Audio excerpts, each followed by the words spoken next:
Bore da, fy enw i. Good morning, I'm Councillor Tristan Lewis and I'm the Chair of the Council. I would like to introduce everyone to the annual general meeting. It's a hybrid meeting.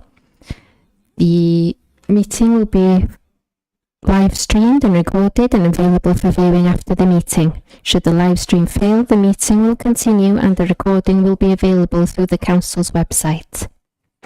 Following the conclusion of the meeting, can I remind members that translation facilities are available. If you want to make use of the facility, please select the English language option on the microphone in the chamber and remotely click on the audio settings tab and select English. For those wishing to speak in the council chamber, please press your push to speak button and put your microphone on when it's your turn to speak. Online, to hear the translation, anyone who wanting to speak should press the yellow hand up button. I'll ask you to speak and then please press push to speak. If you have any matters, please use the push to speak only. We have a lot of members wanting to speak today. You will speak once only for every item and any comment with the chair's regulations. To keep your place asking a question, please keep your microphone on until you have had a response and ask any questions therefore. It would be useful if members will ask these questions at once. We don't want to restrict discussions. We want to remind members we should focus questions on the subject in question. For those meeting hybridly, we cannot use the chat function in the chamber, and if you need to leave the meeting, please put the message in the chat function. I hope everyone present today act accordingly and respect each other. This is relevant to members, officers and press, and anyone in the public or gallery. Okay, moving on to the agenda. Election of chair. I'm hopefully standing for a chair again. I'll be leaving the chair at this point, and hopefully we'll have a proposer and a seconder to conduct this item on the agenda. Councillor Chris Keater. I'm proposing Charlie McCoubrey. Thank you. Then I need your. Thank you very much. There's a proposal, Charlie McCoubrey.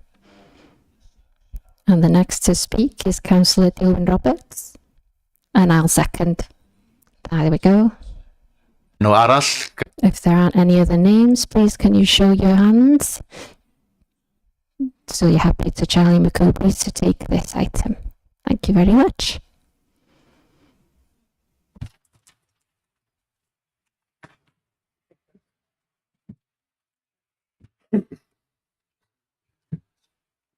Bore da, pub. Good morning, everybody. I trust you're all keeping well. I'm getting a weird sense of deja vu up here, but the chair feels more comfortable than the last time I sat in it. But anyway, so agenda item 1 is election of chair. Do we have any nominations?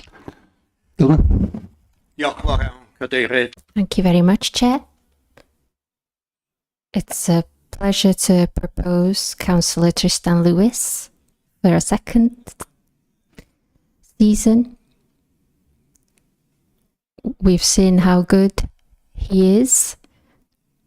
He's enjoys the job and has represented this county very well in this last year. So I'm going to propose the Councillor Tristan Lewis. Dilwyn, do we have a seconder for that? Okay. Chair, I completely agree with everything Councillor Dilwyn's just said. I think Tristan makes an excellent chair. Thank you. Okay, do we have any other nominations for the position? No, then we'll need to vote on that, please.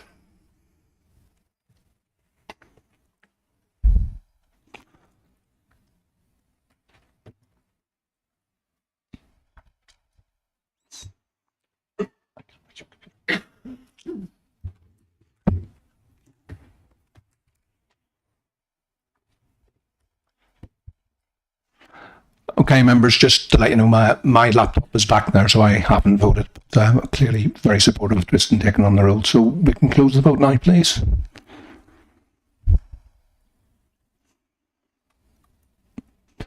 Okay, so Lamfakiadai, Tristan. Tristan, I'll let you take over from here. Thank you.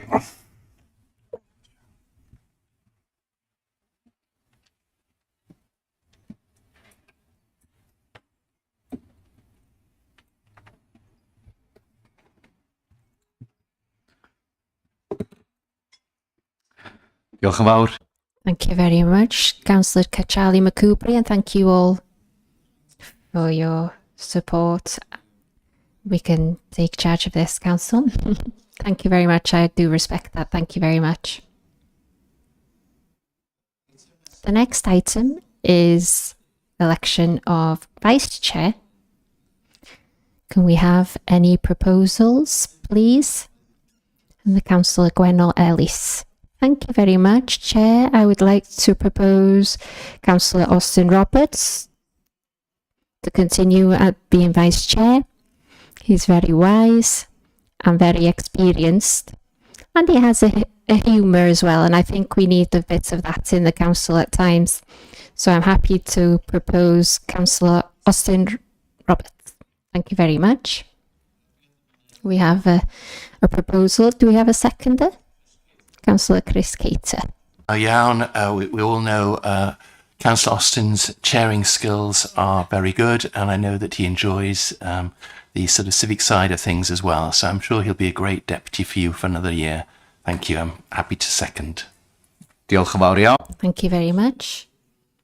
Do we have any other nominations? Nag oes. No. We can move on to the vote. We can open the vote now, please.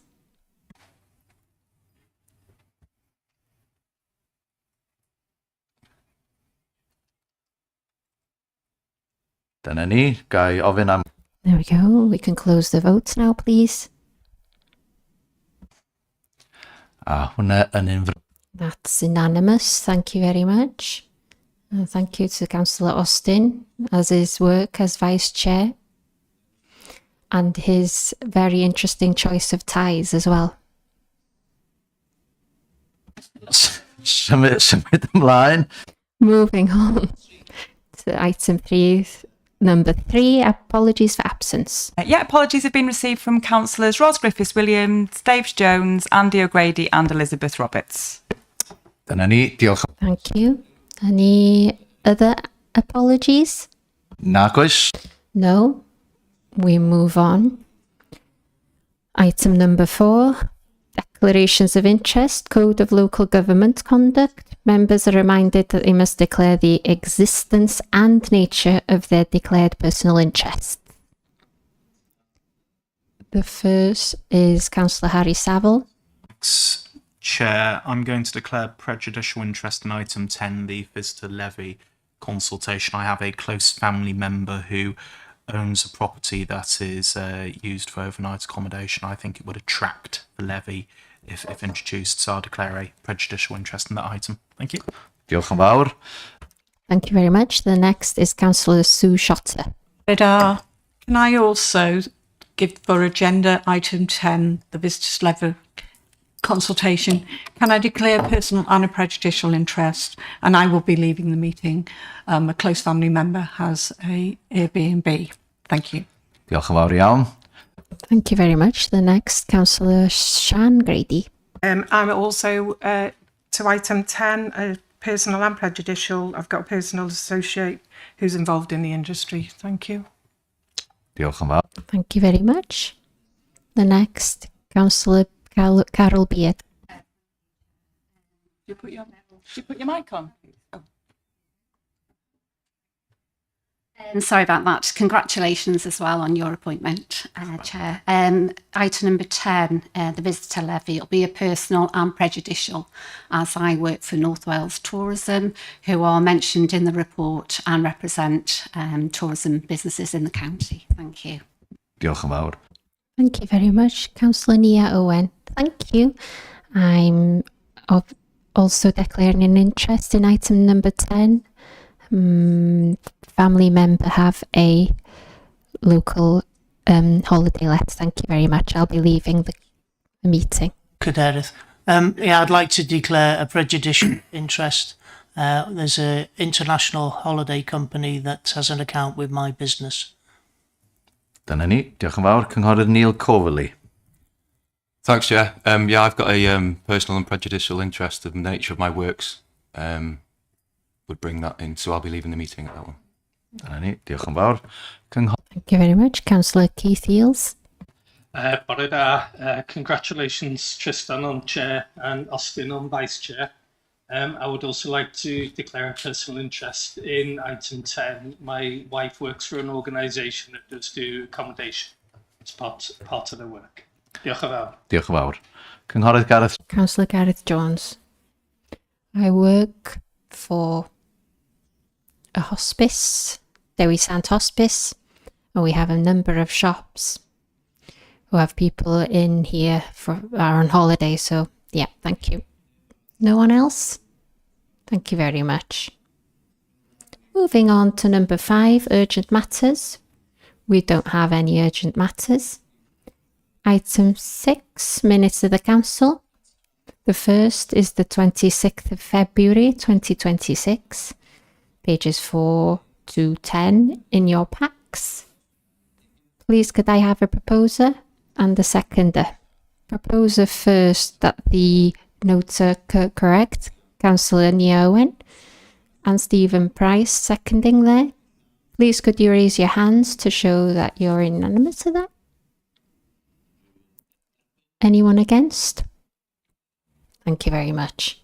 That's been passed. Moving on to the minutes of the 5th of March 2026 meeting, pages 11 to 19. Are these correct? Please could I have a proposer? Councillor Abdul Khan and Councillor Stephen Price seconding there. Please could you show your hands again? Thank you very much. Anyone against? No. Thank you very much. Symud ymlaen. So moving on to number 7. Any announcements from the chair, leader, member of the cabinet or chief executive? I'll go first. I've been in a ceremony in Llandudno since the last meeting. Anyone else? Leader? Councillor Julie Fallon. Thank you, Chair. To yourself and to Austin. I just wanted to make members aware that I've mentioned before myself and the Chief Executive are going out on a roadshow around the county and it starts next month here in Colwyn Bay at the Town Hall. So the roadshow is called Here to Listen, and that's very much what it's about. It's about giving people in the community the opportunity to come along, to meet with myself, the Chief Exec, to hear a little bit about what the council's doing, but more importantly, to give them the opportunity to ask questions or maybe raise suggestions that they may have for us going forward. So it's called Here to Listen. First one is Colwyn Bay on the 9th of June at 6 p.m. at Colwyn Bay Town Hall, which is on Frew Road. And just to highlight that that's the first in a programme of meetings. The others will take place, I haven't got the dates yet, but I will share them, but the others will take place in the east in Kimmel Bay. In the west we have Llanfyddachan. In the south it will be in Llanrwst, and for the north it will be in Llandudno. So I'll give the dates for those going forward, but first one is the 9th of June, 6 p.m. Here to Listen roadshow. Diolch Cadeirydd. Diolch yn fawr. Thank you very much. Next to speak is the Councillor Chris Keater. Diolch yn fawr, yn long gyfarchiadau, Tristan. Congratulations, Tristan. Be fully aware of the significant uncertainty in global energy and financial markets due to the ongoing Iran war. Our latest internal assessment shows that fuel-related pressures are already emerging in areas such as waste, highways and utilities, with some costs quantified and others dependent on how long the current conditions persist. The present estimate by ERF is an increased fuel cost standing at about £500,000.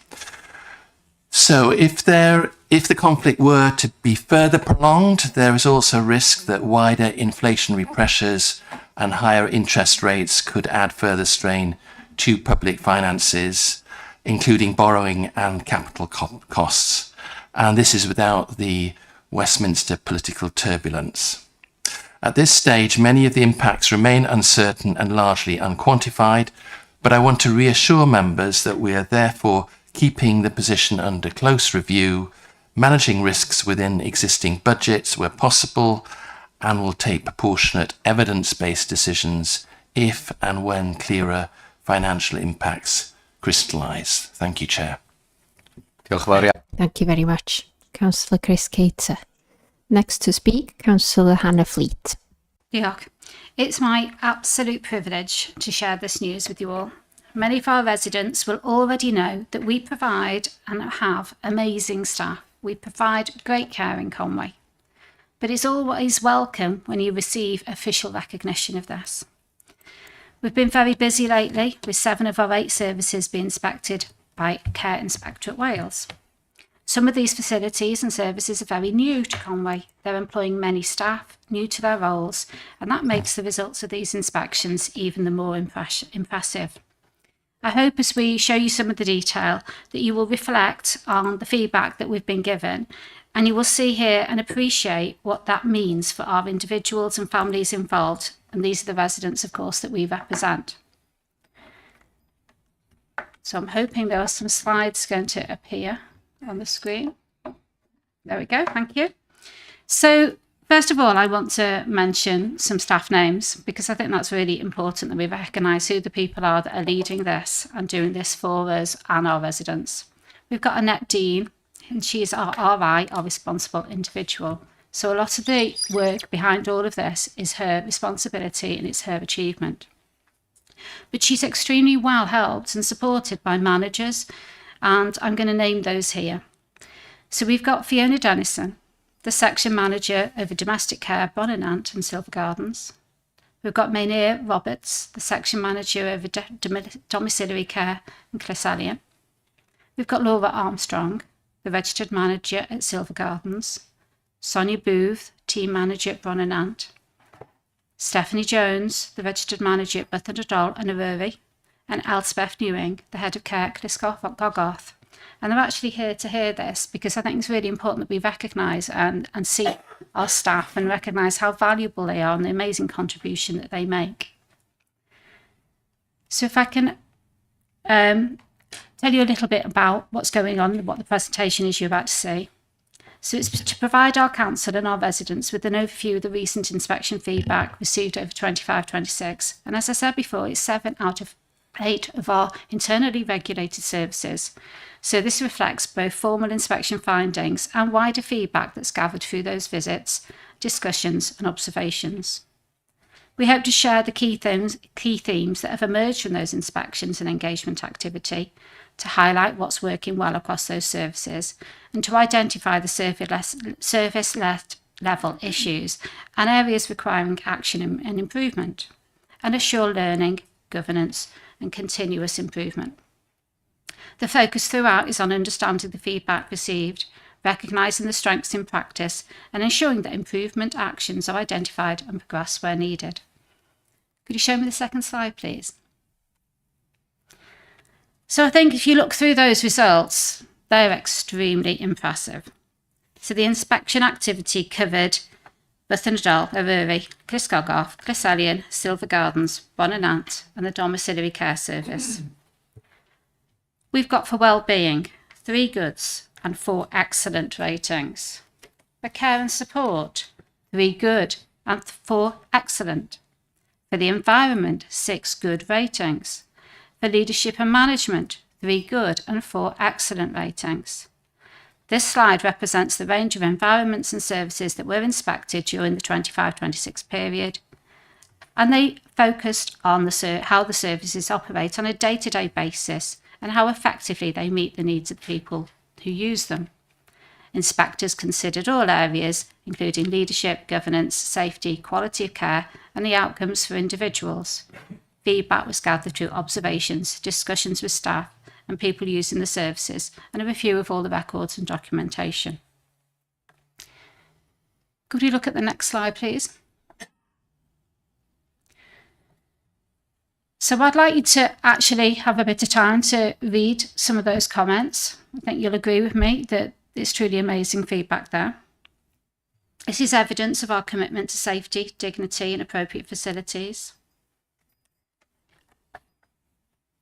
The themes here are the quality of care and practice, the staff engagement and commitment, environment and facilities, leadership and management oversight, compliance with regulatory requirements, and user experience and outcomes. Overall, this feedback supports that our services are caring, and they also help us to find our areas that we need to be tighter about and more robust with. I would like that you would join me in congratulating the staff that are here. Isn't it wonderful that we actually get in this forum to invite our staff in and to show them our appreciation. So I would like you to join me in some appreciation for them, if that's okay.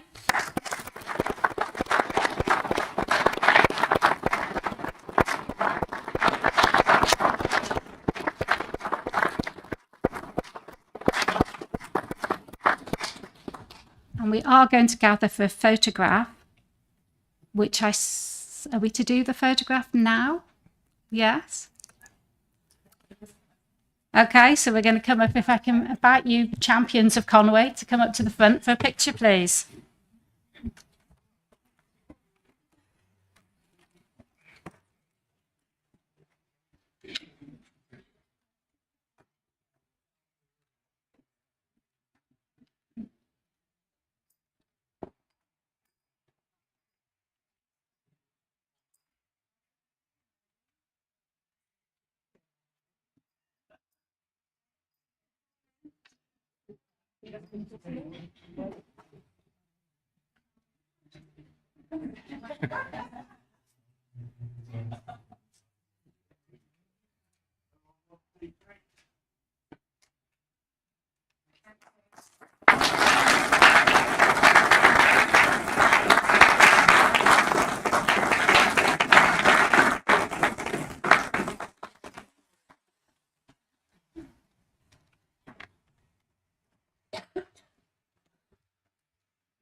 Thank you very much, and it's amazing to hear about this excellent work. I'm turning to Councillor Kay Redhead now, please. I'd just like to follow on from what Hannah said. I'm not going to repeat everything. I think it's quite self-explanatory, but to have those outcomes for 7 out of 8 of our services, and given that 3 of them are brand new services that are opened, to have that feedback and those results from Care Inspectorate of Wales is absolute testament to our staff here and the dedication. So yeah, I'm incredibly proud of the team here. I'd also just like to raise that we're in the middle of foster care fortnight at the moment, so I'll be joining our foster carers and some of our team next week. We've got a mile walk along Colwyn Bay Promenade, a week today that one is.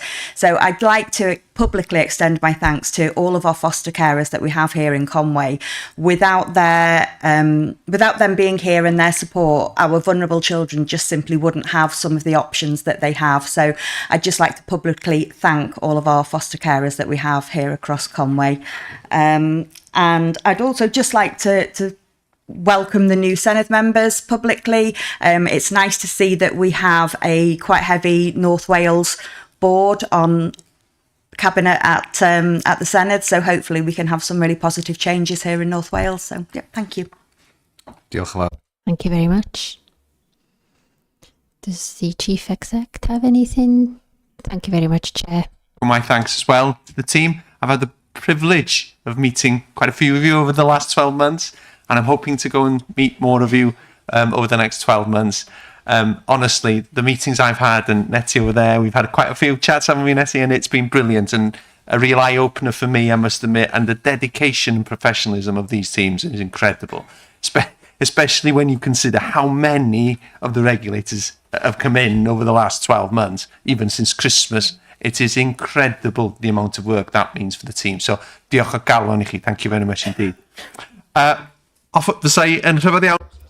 want to refer to the election last week. I want to thank everyone who here and the election teams. It's quite small, and the extended democratic services for the months of preparing work. Shan, 12 months ago, we had a first meeting to discuss this, to plan for Thursday and Friday last week. So thank you very much for all members of staff who worked tirelessly in election polls, boxes, counting votes the next day. And I must thank elections in Mourne as well, who helped. It was very good to see all the teams collaborating there. I want to thank the applicants and the ASHA agencies who helped with the election period. Some of them are here today. And I would like to thank, in a respectful, you treated everyone respectfully, so that's great. It's challenging organising an election at the best of times, but the pressures have been extended this year because of the scope of it and the new election areas and the 4 local authorities connected. So the complexities came with that, going over borders and helping the Clwyd border as well, and the complexities that came with that. I won't talk about the complexities for the voting procedures. I don't think anyone knew about the hunt before this, but former Councillor Louise Emery and former Councillor Tom Montgomery for their election to the Senedd.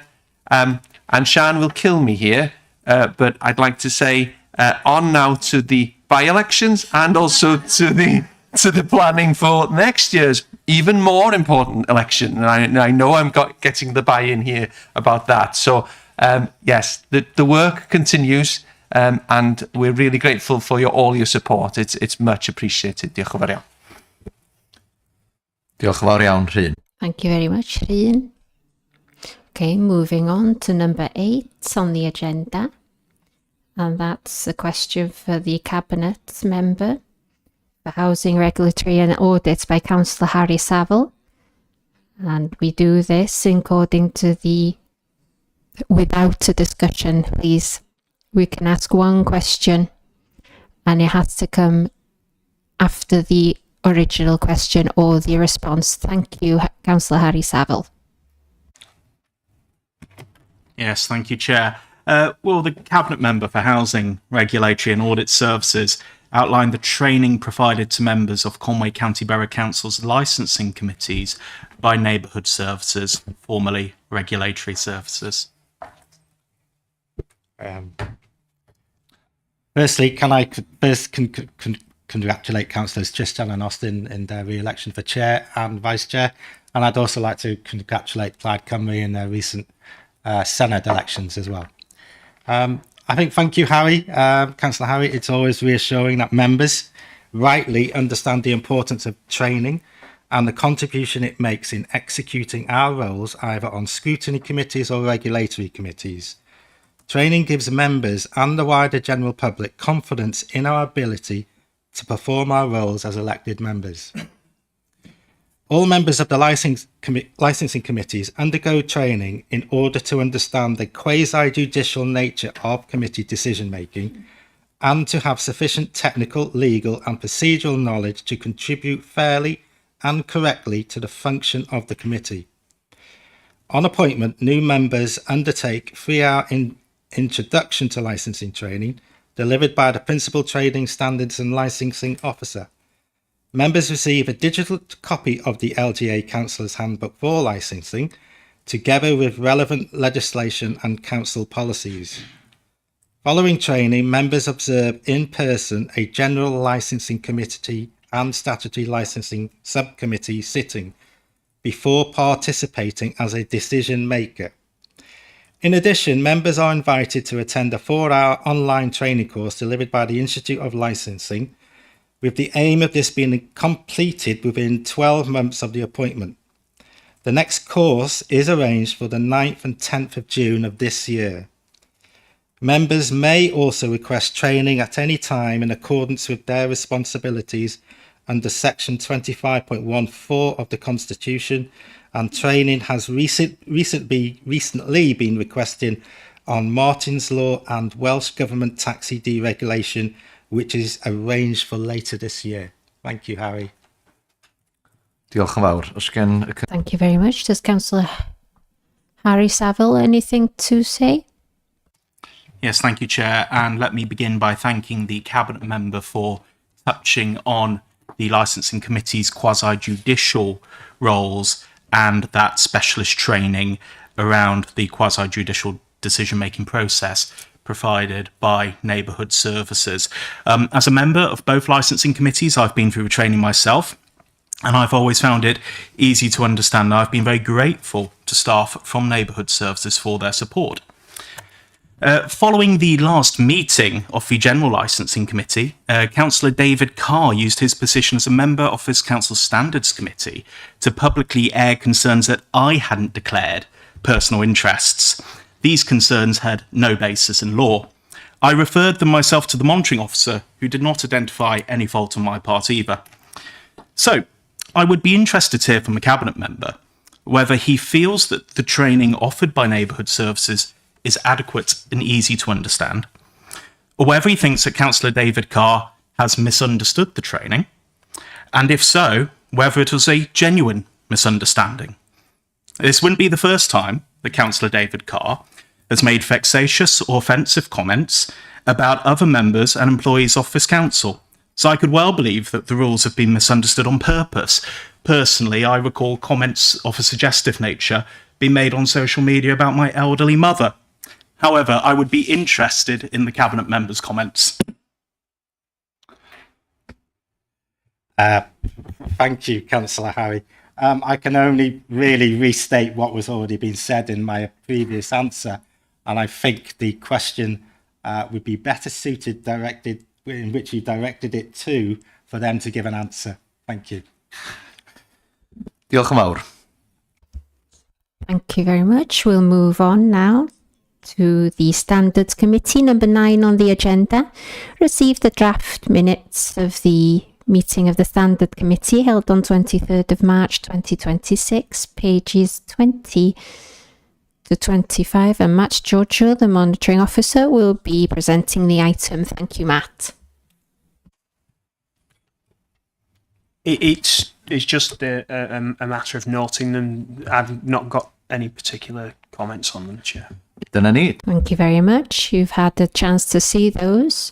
We'll move on for a proposer and seconder, please, for the Standards Committee. Anyone ready to propose? Charlie McCoubry. And seconder, Sue Shotter. So please could you show your hands? Thank you. Anyone against? Okay, those have been noted. Thank you very much. Moving on to item number 10. Visitor levy consultation on pages 26 to 114. And I'll let the members who need to leave, who have declared an interest, to leave the meeting. Thank you.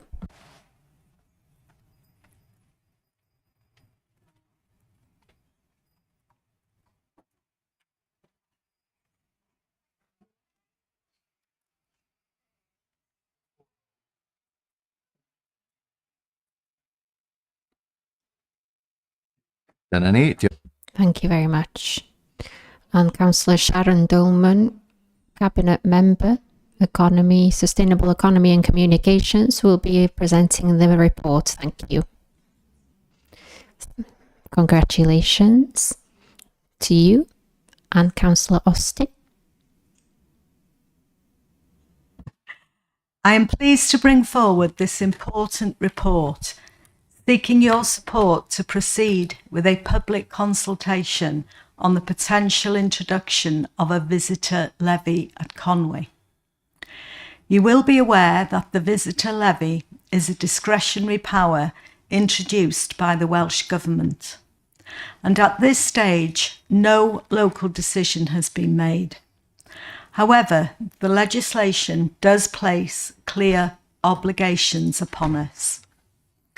Before any decision is taken, we must undertake a full public consultation supported by appropriate evidence and impact assessments. There is also an important timeline.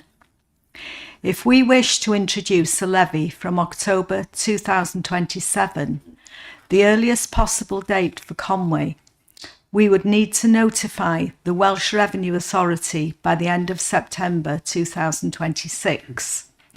This ensures the required 12 months notice is given to both the authority and local businesses. The legislation also establishes a national register of visitor accommodation providers across Wales. This will apply to all providers, regardless of whether a local authority chooses to introduce the levy. The Welsh Revenue Authority will manage this register, with registration expected to commence in the autumn of 2026. In simple terms, the levy would be a charge per person per night on visitor accommodation, with rates varying by accommodation type as set out in the report. Where providers are VAT registered, VAT would apply to the total cost, including the levy. Turning to the economic impact assessment, this presents a balanced view of both potential benefits and risks. It estimates that the levy could generate approximately £2.1 million annually in Conwy. However, this may be accompanied by a small reduction in overnight stays, estimated at around 1 to 1.2%, which would lead to reduced visitor spending, a slight decrease in GVA, and some impact on employment within the tourism sector. Overall, the evidence suggests these impacts are likely to be moderate and manageable, but there remains a degree of uncertainty. That is why a consultation is essential. We recognise that there are a range of views within the tourism sector, and it is important to stress that we are listening carefully. Consultation will allow us to test the assumptions within the assessment, gather direct feedback, and better understand the potential local impacts. So to be clear, we are not dismissing concerns. We are ensuring that they are fully heard, properly tested, and carefully considered. Section 3.4 of the report sets out the proposed consultation approach in detail, including who we will engage with and how. I would like to thank Ellen Edwards and her team for all their hard work in preparing this comprehensive report. I would like to propose that the Council accept the recommendation at point 4.1 that Conwy County Borough Council moves forward with a formal consultation on the proposed discretionary visitor levy.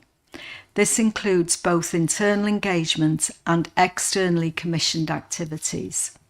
This will enable Council to gather comprehensive feedback from residents, businesses and stakeholders. It positions the Council to make an informed decision on whether to agree to implement the levy by the end of September 2026, the notification deadline. And it demonstrates transparency, inclusivity and proactive governance. Diolch, Cadeirydd. Diolch yn fawr. Thank you very much. And thank you, Councillor Cheryl Dolman. She's made a recommendation then, proposal. We don't discuss these faults or proposals for today. We're talking about the consultation. Are we going to consultation or not? We don't want a discussion for these levy in detail. We need a proposer and a proposer Sharon Dolman, and we need a seconder, please. Or any improvements. Councillor Goronwy Edwards, are you ready to second? Yes, I'm happy to second. The proposal that we go to consultation on the levy. And having said that, all I would add to it, I am extremely conscious of the fact that the tourism and leisure industry is extremely important to the economy of Conway. And I think because of that, many of our residents depend on the tourism industry for their livelihoods and also the economy of Conway. So in order to have meaningful consultation, I see from the report that consultation would end in September. Now, consultation over the next 6 months with the industry is going to be extremely challenging for them, seeing as it is their most important, most busy time of the year, and 6 months, that 6 months they will be solely concentrated on their businesses. So I would ask that we extend the consultation for the full 12 months in order for us to have proper consultation with all those industries and bring them along. Because as you know, I've been supportive of a levy. How that levy will work is still a question, still big question marks on that. So I think our industry, we owe them the right to have a full 12 months to respond to the consultation. I know it would delay the implementation by 6 months, but I think we need to get this right. So therefore, I would ask that the proposal includes that we extend it for 12 months.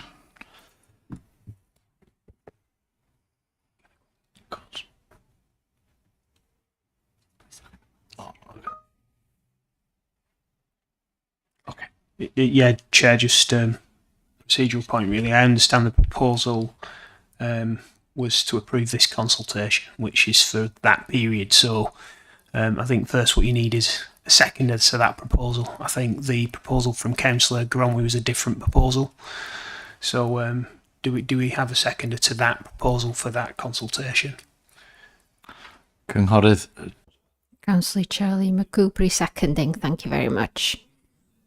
We'll come to any improvements.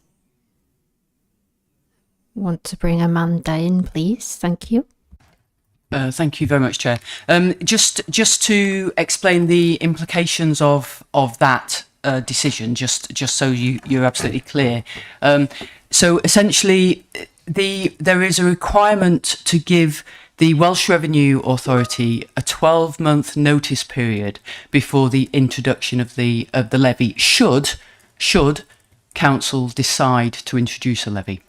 So the proposal at the moment is that we go out to consult, and that consultation will run essentially from now until the end of July, in order that the consultation can be considered with a view then that a report will come back through scrutiny, etc., for you to make a decision in September as to whether you intend to introduce a levy or not. And if you were to decide to introduce a levy, then we would be able to notify the Welsh Revenue Authority by the 1st of October 2026, which would mean that the levy would become applicable from the 1st of October 2027.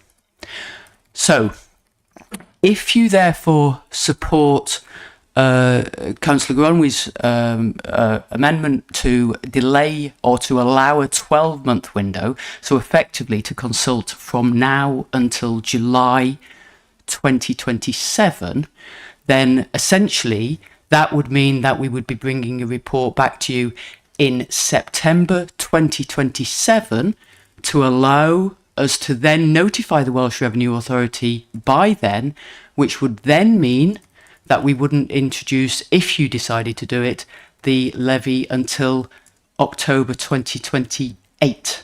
So therefore, there would be the potential of foregoing, if you were to decide on the levy, to forego an annual collection of that levy of 2.1 million. So just to be clear that that's the implication of the amendment. Thank you. Diolch yn fawr. Na i ddod. Thank you. I'll bring Matt Giorgio back in to explain for Councillor Goronwy Edwards. Thank you. Yeah, Chair. So we have the proposal as at the moment, as per the report. It may well be the case that Councillor Gronwy now wants to move that as an amendment, but just from procedurally, at the moment, that's where we are with it. I can see that Councillor Gronwy wants to come in, Chair. Diolch. Cynghorydd Gronwy Edwards. Yeah, thank you, Amanda, for that clarification. I was of the impression that the consultation was for until September. You now say that it's till the end of July. That is an even shorter period than I thought when I moved my recommendation. I would like that consultation to be at least 6 months till September. It would only delay our decision by 6 months. So I think it's really important that the industry has the opportunity to be involved in this consultation at a period when they're so busy with the day-to-day running of their businesses. Certainly in my ward, there are significant tourism businesses, and I've spoken to many of those businesses already. Some premier caravan parks, lodge parks, and of course you've got the attraction in Torgarog.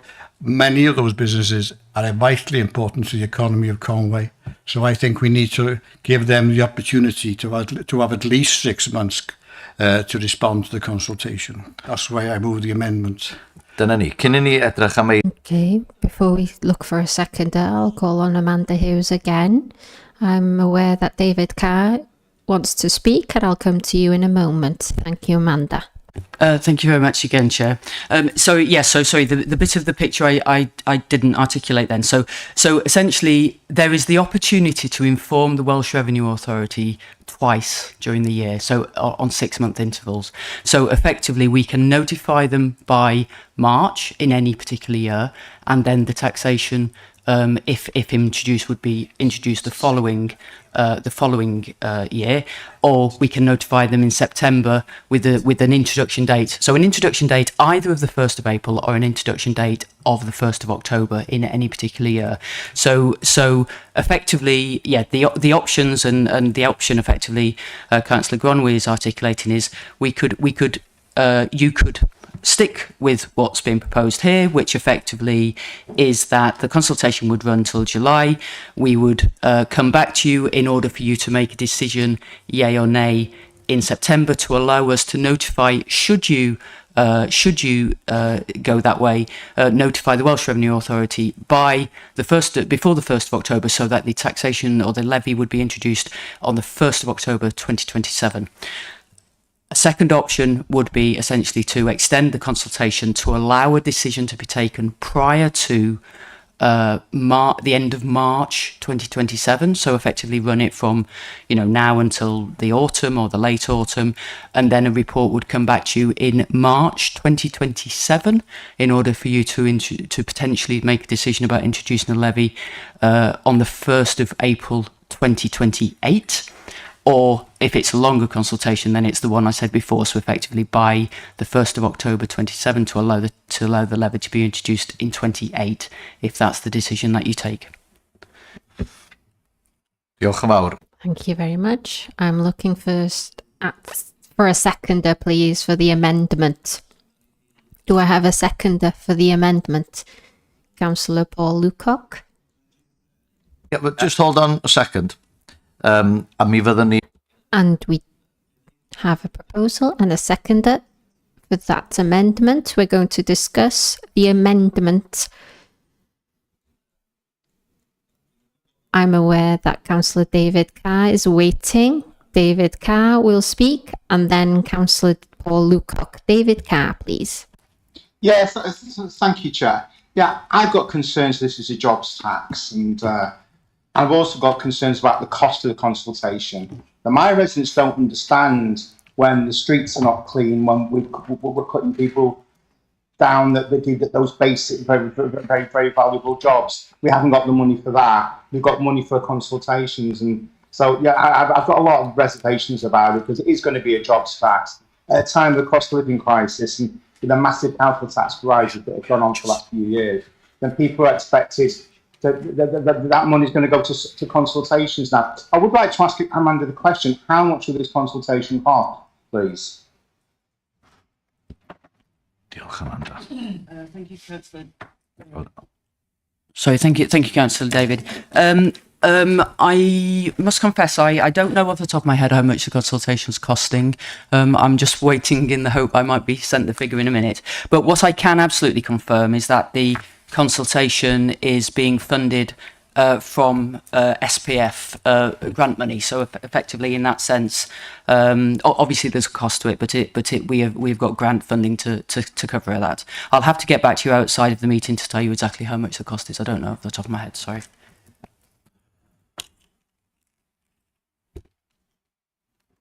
Diolch yn fawr. Nesau. Thank you. Next to speak, Councillor Paul Lucock. Thank you. Thanks, Chair. I want to give some context to my arguments this morning.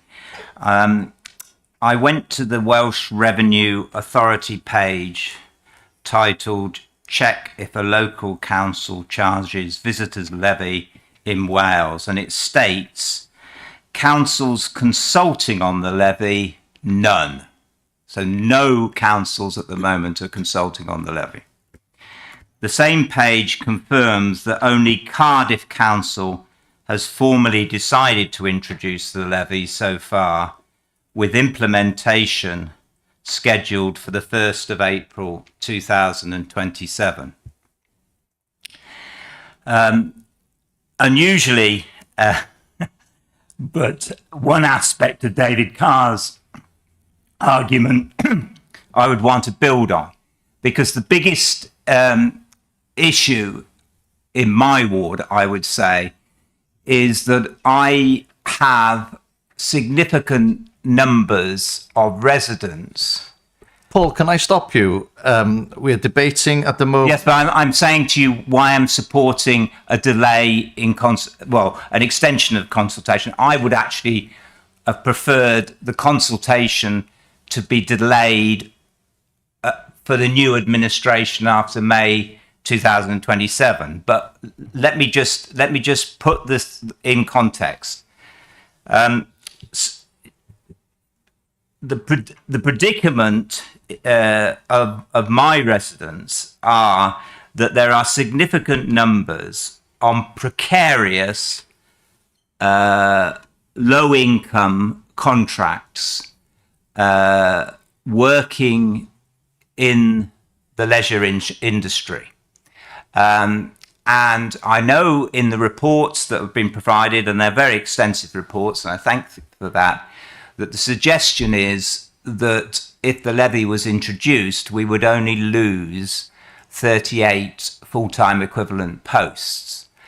Now, I don't know the methodology used to calculate that figure, but I am seriously concerned about the employment prospects of my residents in the present economic and political instability. And I am really concerned about us pushing ahead with this at the present time. My own preference, and I didn't have an opportunity to move my proposal, but my own preference would be to defer the whole consultation and leave this matter, which could then be debated during the local authority elections in May 27, full debate about whether we should have a tourism tax or not. That would be my preference, but if we are going to go ahead with the consultation, I think extending it would be valuable. As I say, I don't know whether Goromwi would, if you like, accept my amendment that we defer the whole consultation till after May 2027, and then I again would support exactly for his point of view that consultation takes 12 months. So I'll ask that question first, and I'll come back to give another argument as well. Well, we'll see. May I ofyn? I'll ask the Chief Exec to come in, please. Diolch yn fawr, Cadeirydd. Yeah, just for clarification, there is nothing stopping this council in March deciding that they are not going to make the decision following a consultation.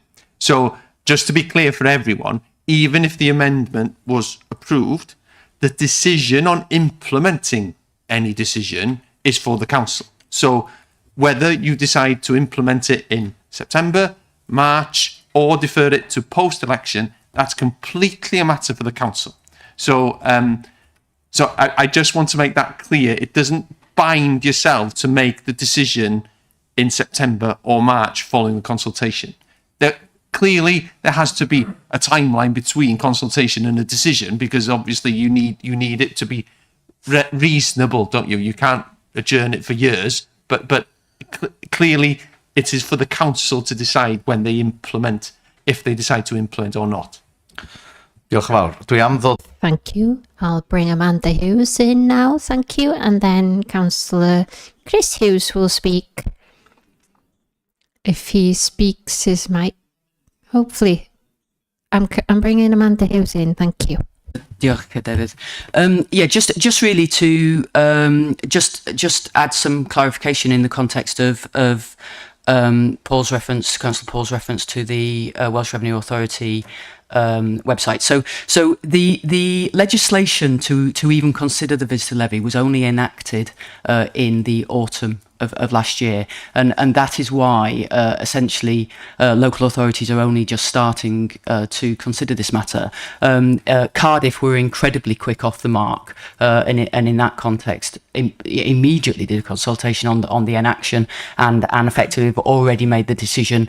They made the decision in March effectively to introduce it then from the 1st of April the following year. A number of other authorities, we are aware, are currently in a similar boat to us. In other words, they are about to make decisions around whether to go out to consult.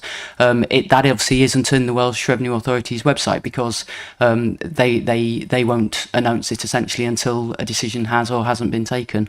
But I can confirm that we are aware a number of other authorities are in a similar position to us. I understand, I think there's one local authority, Powys, I think, but don't quote me on that, who have decided not to consult. So I think a number of authorities across Wales are in a similar time frame to us, but as I say, the reason for that is not because other authorities aren't considering it, but because in reality the whole legislation was only enacted in the autumn of last year. And also, just for clarification, because I do now have the consultation. Sorry. My fault. Just for absolute clarification, the cost of the consultation is £18,500. Thank you. Diolch yn fawr iawn. Thank you very much. Apologies for that. I'm going to call on Councillor Hughes. Chris Hughes, thank you. I didn't even finish. I have one question, because there's an element of the report which confused me a little bit. And then I'd like to speak to the report.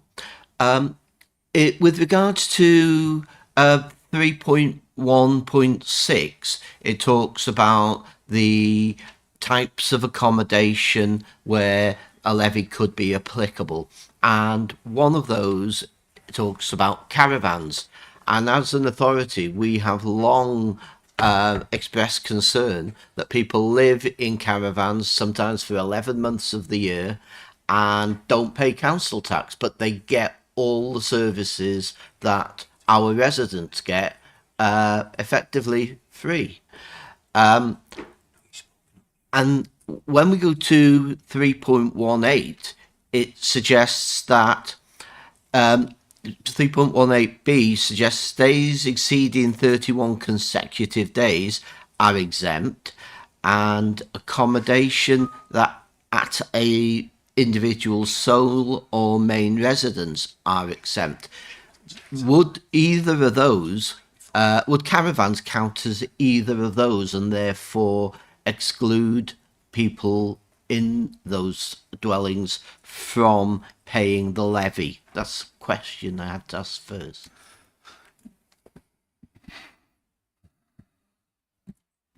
Amanda Hughes, diolch yn fawr. Diolch, Councillor Chris. Yeah, it's my understanding that they would be charged for the first 31 days, effectively, and thereafter they wouldn't under that exemption because it's their primary residence, but they would be charged for 31 days. It seems rather strange that Welsh Government won't allow us to levy council tax against those dwellings, but then gives them a dispensation after 31 days because they're living in a caravan, but they're getting the same services as residents living in other homes within our community. So the other point I wanted to make, and it's in support of the original recommendation, I've never been a fan of shirking our responsibility. If we have a decision to make, we should make it. We are the council, kicking the can round the road so that if another administration chooses to bring in a levy or not, that they get the blame is not something that I subscribe to. If there's a decision to be made, I believe we should be making it. So I'm very happy to support the recommendation, Chair. Diolch yn fawr iawn. Thank you very much.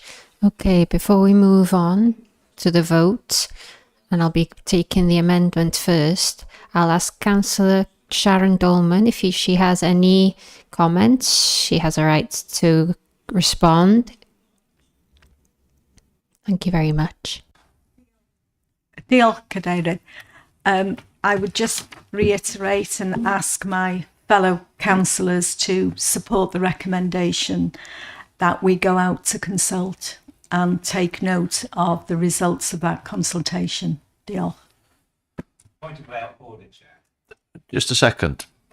Cynghorydd Charlie yn dymuno siarad. Councillor Charlie wants to speak.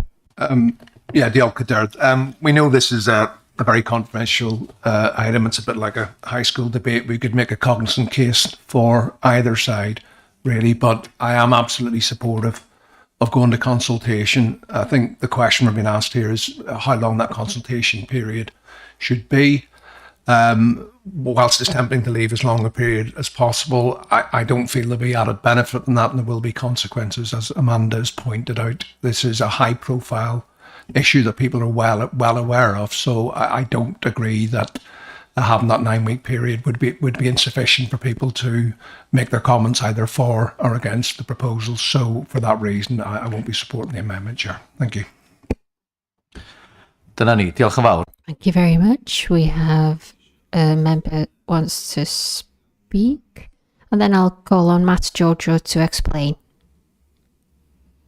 If the member wants to raise a point of order, then it can only relate to either an alleged breach of the council rules of procedure or the law.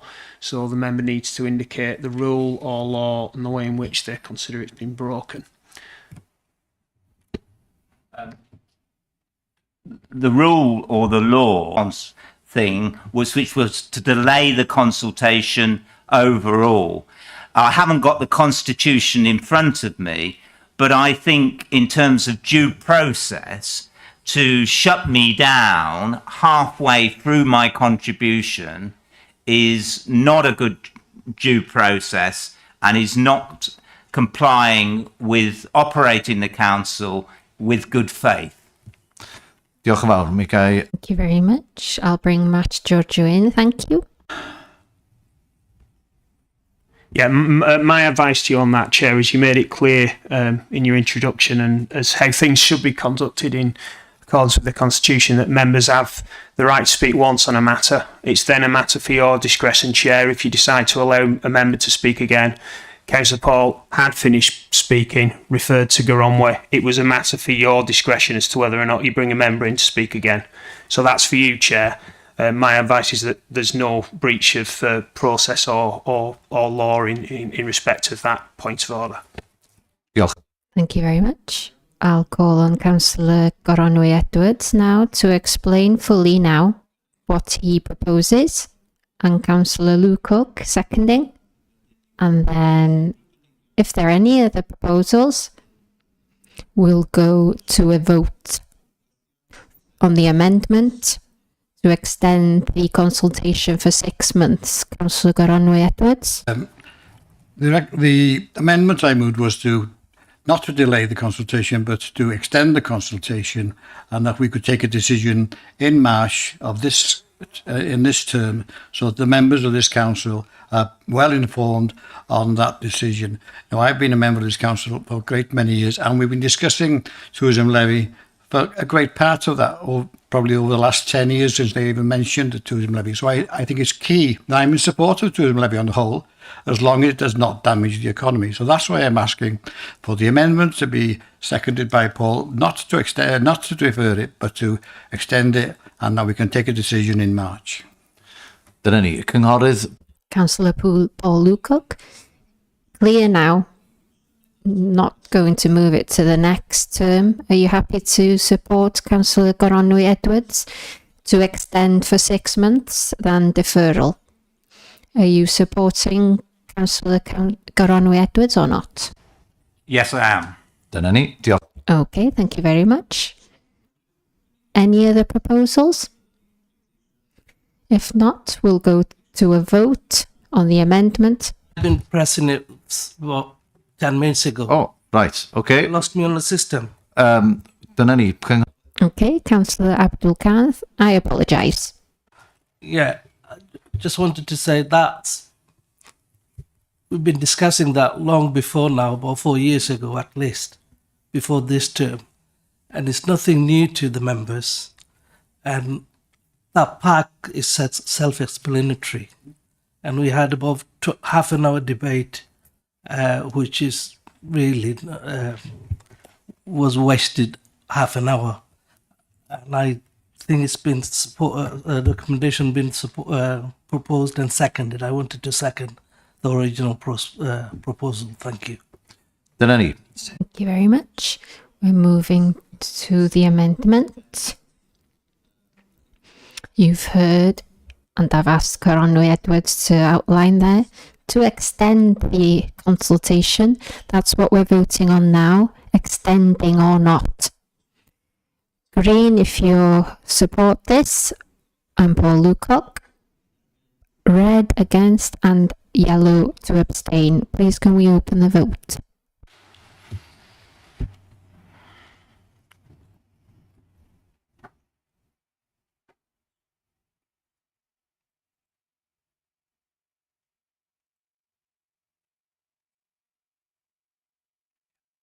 Gawn ni gael bleidlais. Please can we close the vote?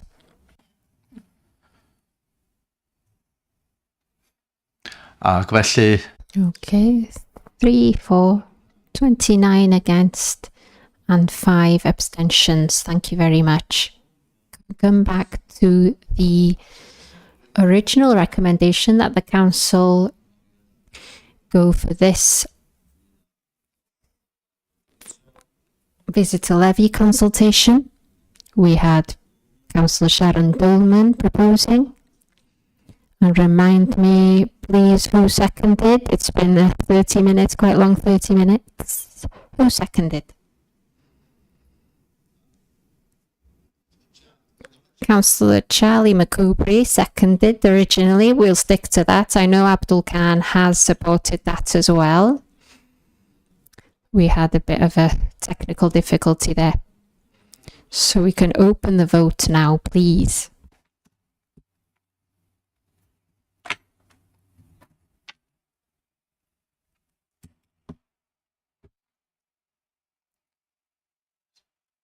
dyna ni, gawn ni gael bleidlais. Okay, we can close the vote.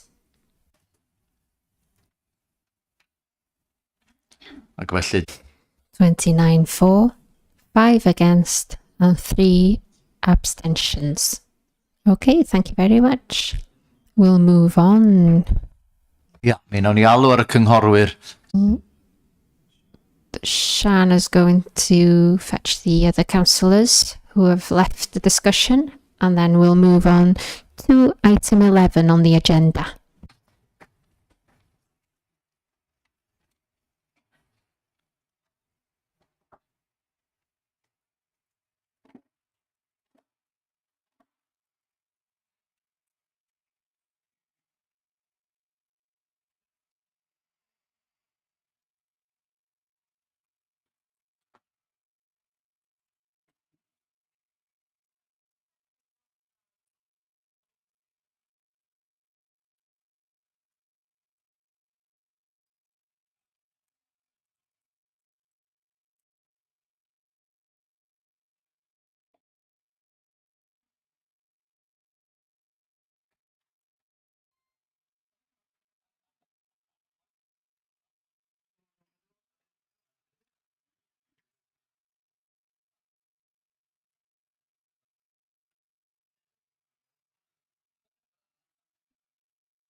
Dyna ni gyfeillion, diolch yn fawr iawn. Thank you very much. We'll move on to item 11 on the agenda.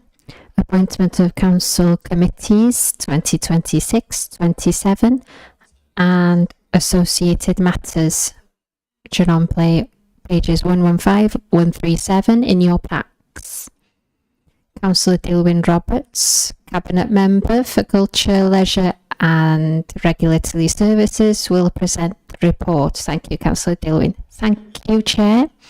And I want to also congratulate you and Austin, and thank you very much for taking this important responsibility.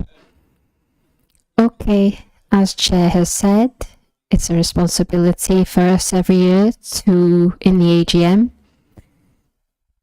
to review and make a decision on a number of matters. These are listed in the summary of the report.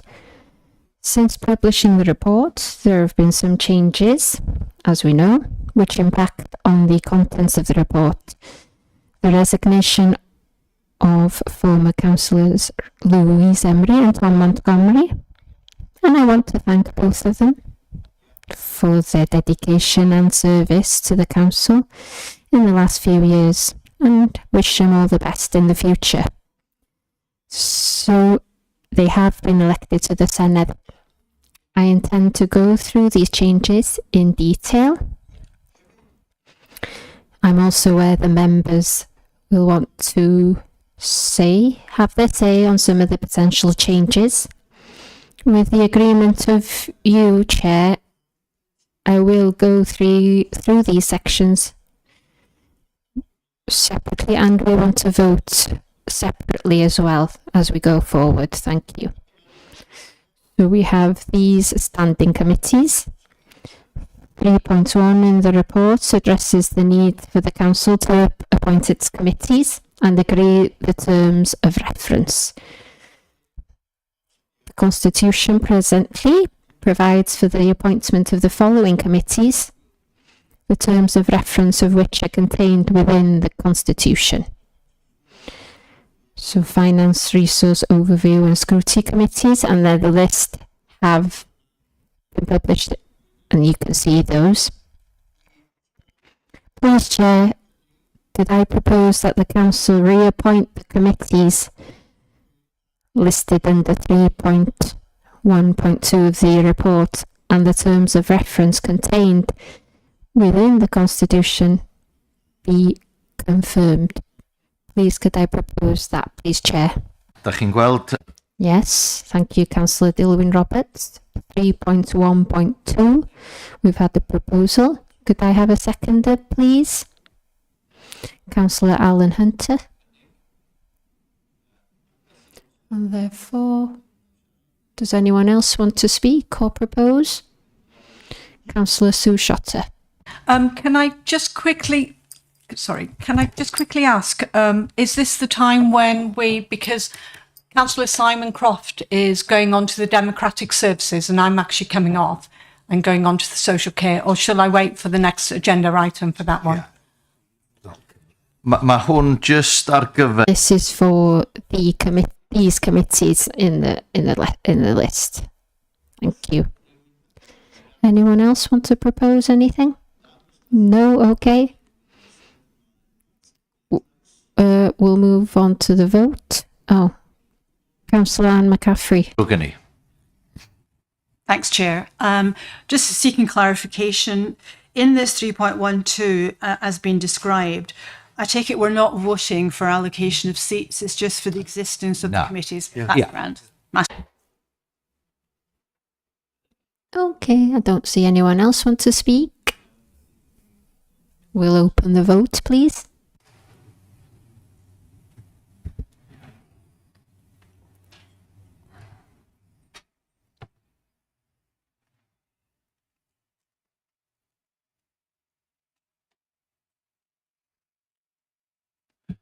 Iawn felly, go. Okay, we can close the vote now, please.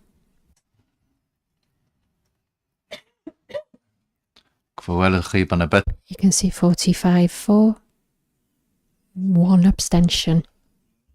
We'll go back to Councillor Dilwyn Roberts. Thank you very much. Thank you. So employment committees are the next. In addition to these committees listed in paragraph 3.1.2, the ones we've just voted on, Council is asked to consider proposed changes to its employment committees to ensure that there are appropriate structures and standing committees in place in order to the potential disciplinary issues can be quickly considered, the details of which is covered in paragraphs 3.1.4 and 3.1.5.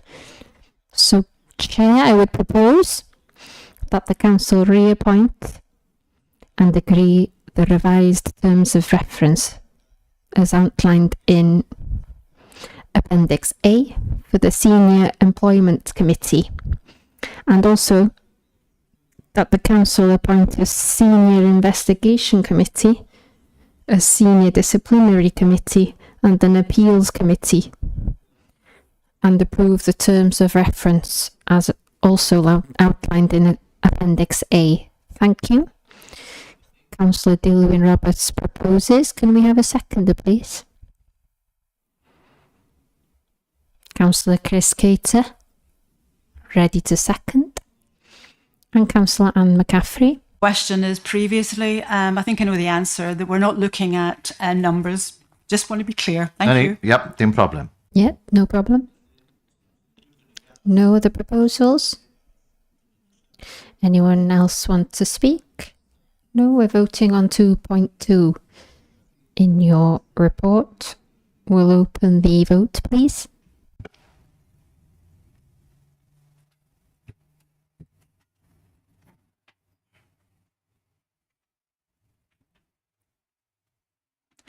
Dyna ni, diolch yn fawr, mi gawn ni gael. Thank you, we can close the vote. 45 o blaid. 45 for and 1 abstention. Moving on to number 2.3, and I'll ask Dilwyn Roberts to speak again. Now we're going on to size of committees. In terms of the proposed size of committees, this very much depends on which option Council wants to adopt to allocate seats on these committees to the various political groups in line with the political balance requirement.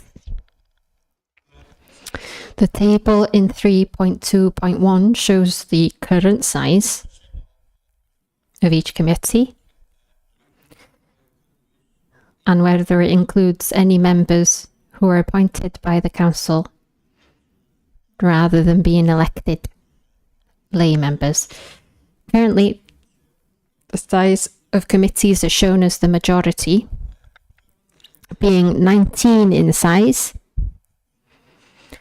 licensing committees of 15, which is a maximum size, a government and audit committee remains at a stated elected membership of 8, and then the Senior Employment Committee has recently changed to a membership of 5. Political balance requirements are covered in 3.3 of the report. Specifically, the rules around the allocation of seats to committees covered in 3.35. Currently, the Council determines and allocates committee seats to groups on a per committee basis, changing the size of the committee if there is a change in the political balance arrangements mid-year. There was a number of changes in the County Council mid-administration, on the most recent being the resignations of the Hughes councillor elected to the Senedd. So the County Council now has reduced to a total membership of 53, and it won't return to the full membership of 55 until the results of the by-elections scheduled for the 18th of June 2026 are known. In the meantime, the council still has to allocate seats and committees in line with the political balance requirements. Because of these changes, we need to update paragraph 3.3.7 as the number of political groups have reduced from 9 to 8, and the political balances on a per committee basis have been adjusted to include the following options. And you can see that table. The true political balance cannot be achieved using this formula for a committee size of 15, but a statutory licensing committee cannot have a larger membership. Using this option, option 1 in the report, there is no entitlement for any non-aligned member to be allocated a seat unless a group fails to fill their seats. Then any vacancies will be offered to any member not within a group. With a council membership of 53 in the council, the options around the size of committee does widen. However, we know we will soon have 55 members, and the impact of those 2 additional members could again force an increase in the size of committees. At the council meeting in February, we remember council asked officers to look at an alternative option of allocating seats. This is referred to as option 2 in the report. Option 2 notes the total numbers of seats across the committees and allocates seats based on the percentage of the total number of councillors in each group compared to the total size of the council.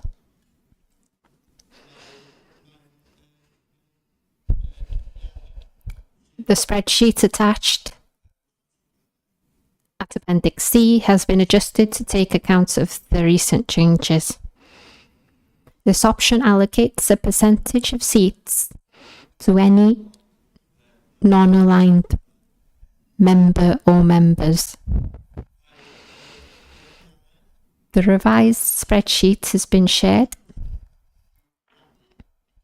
with all group leaders, and meetings have been facilitated for further discussion.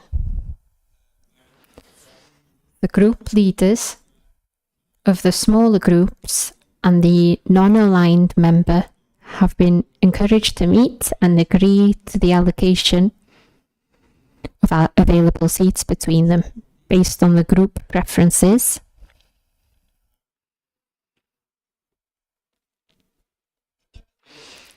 It's recognised that not all preferences can be met. For example, there is more interest in seats on the Finance and Resources Scrutiny Committee than there are seats available, so there must be an element of compromise amongst those smaller, and I'll say that again, there must be an element of compromise amongst the smaller groups and non-aligned members. I would also note, to get the allocation to balance, the Conwy First Independent Group has to cede 1 seat. So that will go from 45 to 44. I would ask Council to support an option whereby the size of our committees remains static throughout the year, and any changes in group membership only requires an adjustment to the allocations of seats and not the size of the committee. If there are any changes, I'll re-say that line. I would ask Council to support an option whereby the size of our committees remains static throughout the year, and any changes in group membership only requires an adjustment to the allocation of seats if there would be any changes, not the size of the committee. So, Chair, can I propose that the Council adopts option 2 as the preferred method of allocating seats to the various group according to the political balance requirements, and that the revised Appendix C, showing the proposed size of the committees and the proposed allocation of seats to groups and the non-aligned members, be approved.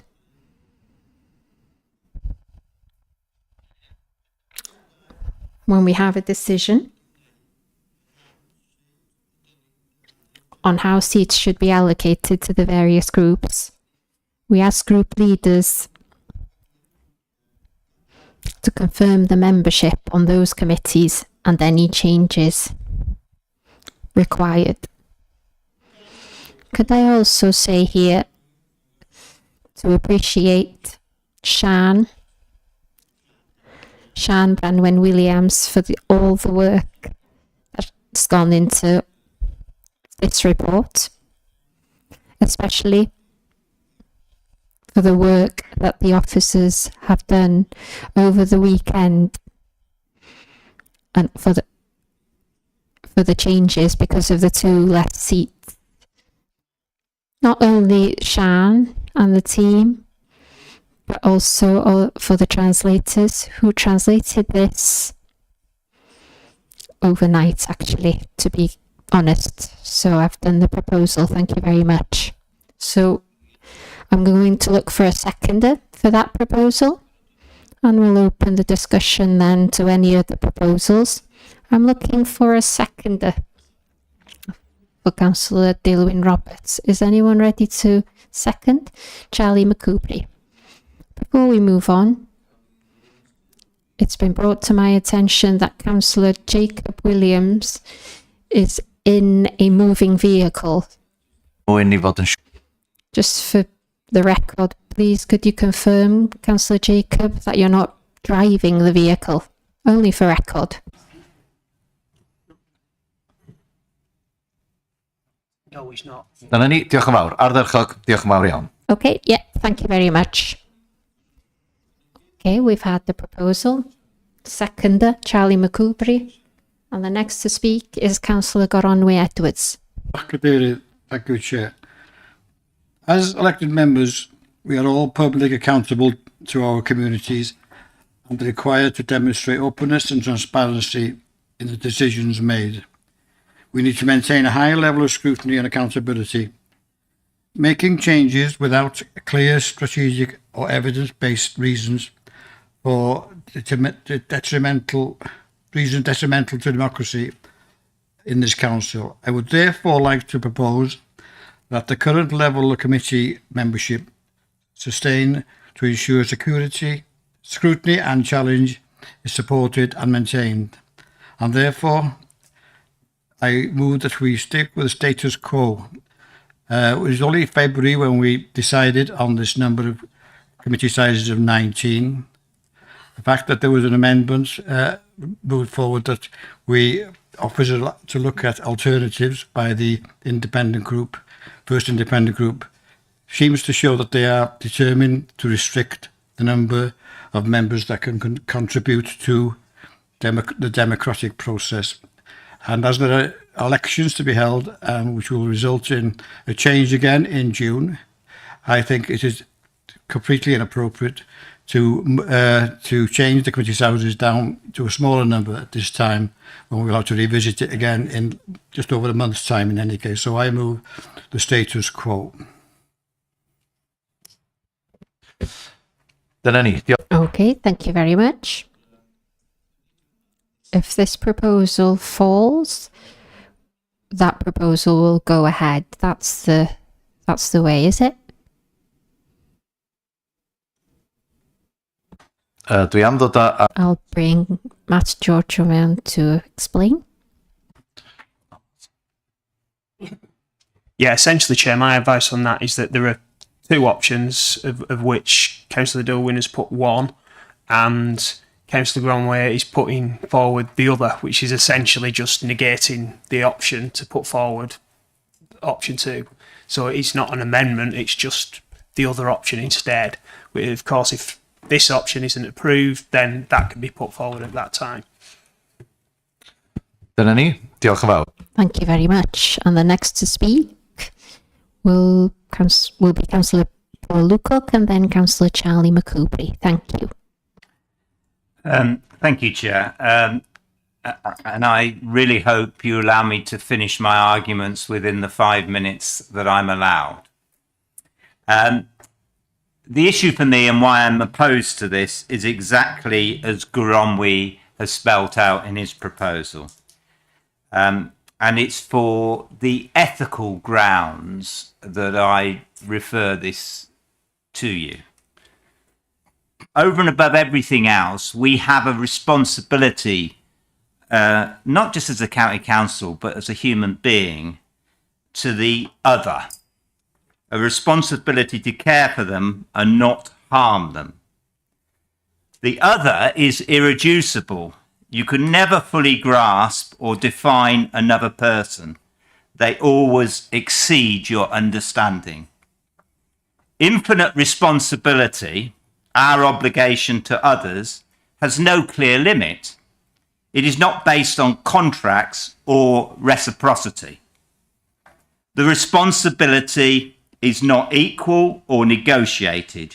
You are responsible for the other, even if you are not responsible for you.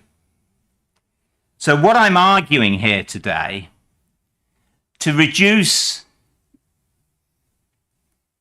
the responsibility of any councillor, however much you disagree with them, is in my view wrong. Now, I have no understanding why Plaid, Conway First, Independents and Labour struggle, if they do, to get members to sit on these larger committees.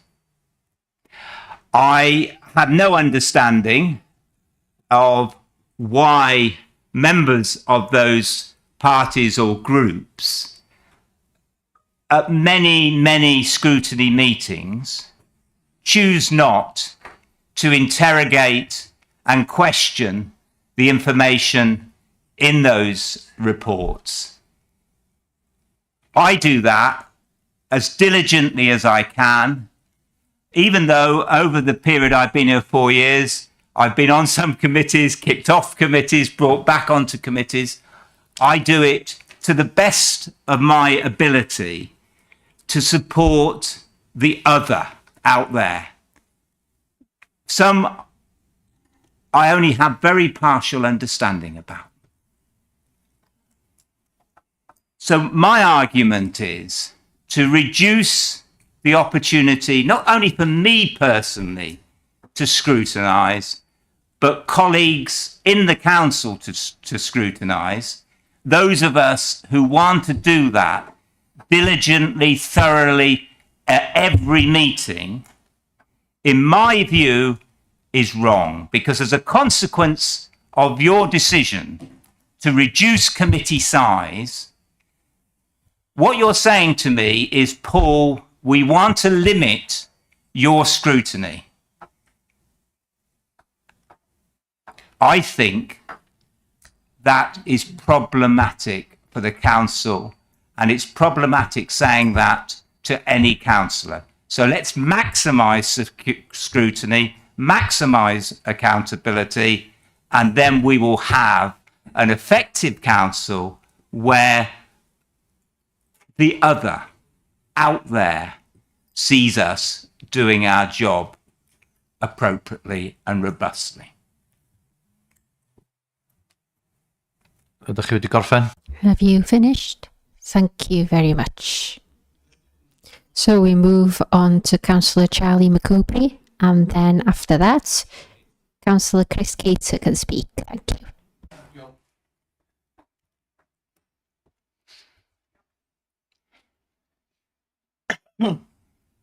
Diolch, Cadeirydd. want to thank officers for bringing this work forward. It was a suggestion I put forward at a previous meeting. To be clear, there is no perfect formula that will work in every single eventuality. The system that we currently use in the first term I was elected worked well, to be fair. There wasn't much chopping and changing. What we've seen in an increasingly volatile world, there is lots of chopping and changing. Now, at the meeting where I asked for looking at other options, we had, to be politically balanced, we had an option of 19 and we had an option of 5. Now, I think everyone would agree that 5's too little. Is 19 too much? I would point out that that's the highest out of the 22 local authorities across Wales. There is variation there. The average is around 12 on scrutiny committee. So I don't accept that there's some desire to shut this down, because 15 would still be significantly above the Welsh average. But it's about stability for me. If you have a situation where you know there's a fixed number at 15, if somebody left the group that I'm in, then that would affect our seats. At the moment, we have a situation where a change happens elsewhere, and then everything gets changed, and the committee size jumps from 19 to 17 to 14. And members who are on that committee and working hard and are committed to it are told, oh, you have to step down now. This happened to me. I was put on a committee. A month later, I was off that committee. I attended one meeting because nothing to do with our group, nothing to do with anything I'd done. There were changes elsewhere. Now, that is about fairness, and it's about stability, and it's about having a number that we can all agree is as good as it's going to get. And it's having a pattern that we move forward. We will know what effect changes are in our group, in anybody else's group. At the moment, it's let's throw all the numbers up and see how we fit that in. Is it going to be 20? Is it going to be 22? Is it going to be 12? And we're chopping and changing all the time. And members need to go on committees. They want to go on. They want the ability to grow in that role. They want the ability to understand what we're talking about. That's more stability, and it's better for scrutiny, and it's better for this authority. So I would absolutely support the options of having the seats allocated per group, and then we all know where we stand. Thank you, Chair. Thank you very much. I do have a number of speakers. I've noted them according to order. Chris Cater first, then Anne McCaffrey, and then David Carr. And then we'll take the others after that. So Councillor Chris Cater first. Thank you. I'd like to support what Cynhyrchu Dylwyn and Cynhyrchu Charlie have just said. This is option 2 is the option that is actually used to formulate the numbers and the proportionality of these committees in the other authorities in Wales. So I regret that Councillor Paul has lectured us on ethics, because how can all those other authorities not have democracy at the fore, like we continue to do here in Conwy? I know that my group, the Conwy First Independent Group, to make option 2 work, will be reducing its membership by 2 of Democratic Services, and I personally will be losing my seat, which I have cherished over the years. I've been a long-standing member of that committee, so we will be going down from 6 to 4 on the Democratic Services. So I don't really want to be preached at. The present situation up until today, if you had a committee of 15, you had basically 8 members on that committee of 15 from the executive and 7 from the opposition. That is because the smaller groups of 2 had to be accommodated. So that's not fair either. So if we're talking about fairness, I would say that option 2 is democratically fairer. And if the smaller groups have to negotiate and decide amongst themselves how they proportion out their allocated seats, that's up to them, and I'm sure they can do that. But yes, we know that we've got by-elections coming up, and I would think it is obvious that the Reform group will probably come back into this council one way or the other. So I don't think we're going to have any reduction in the amount of groups in this council. So I completely support option 2, as does my group. Thank you. Diolch yn fawr. Diolch. Next, Councillor Anne McCaffrey, please. Thanks, Chair.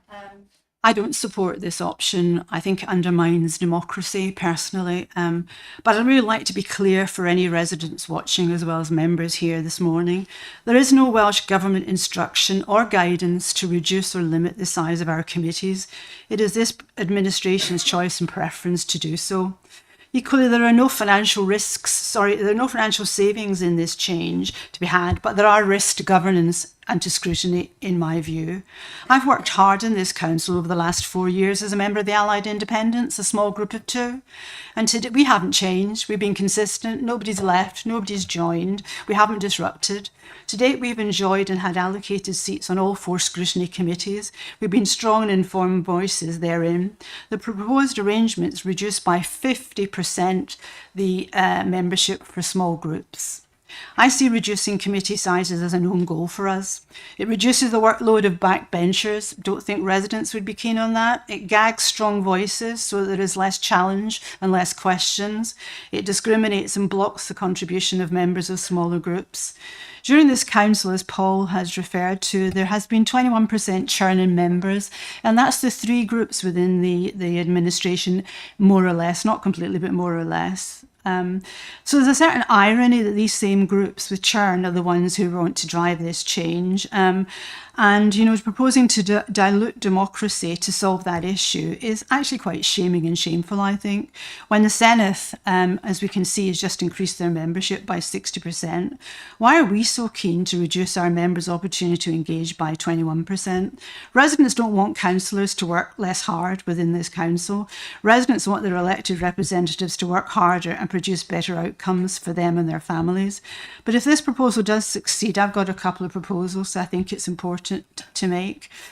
As you know, I've been really concerned about the Senior Employment Committee. Its remit is quite serious and significant, and this current allocation of 5 out of 55, what will be 55 members, is really quite shocking, really.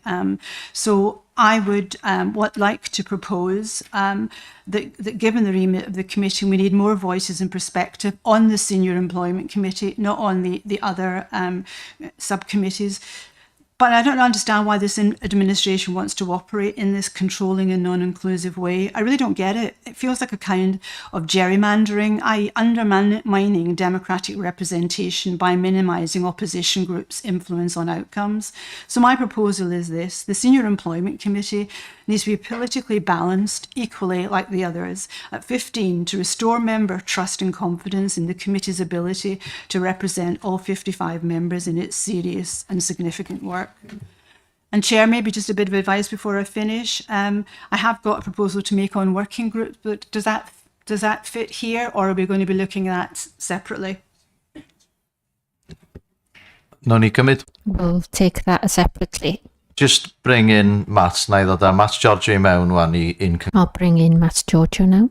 Yeah, so I think the only way we can deal with that as an amendment would be first of all to see whether in principle that's agreed. We will then have to look at the political balance calculations, because clearly we've calculated the balance based on 133 seats on committees. This would then create an additional number of seats. We would have to see what that looked like, whether that balanced. There might then be a need for further discussions about who is on what committee. In other words, that could potentially throw out the calculations that we've got in Appendix C. So if councillors are supportive of that in principle, we'll have to adjourn.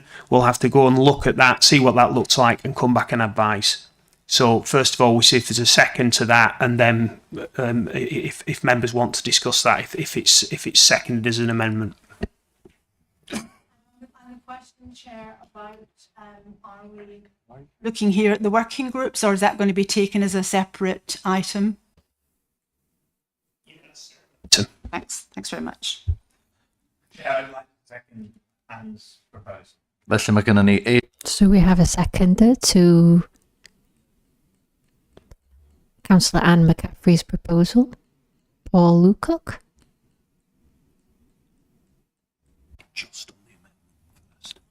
So rhywun. Does anyone want to speak?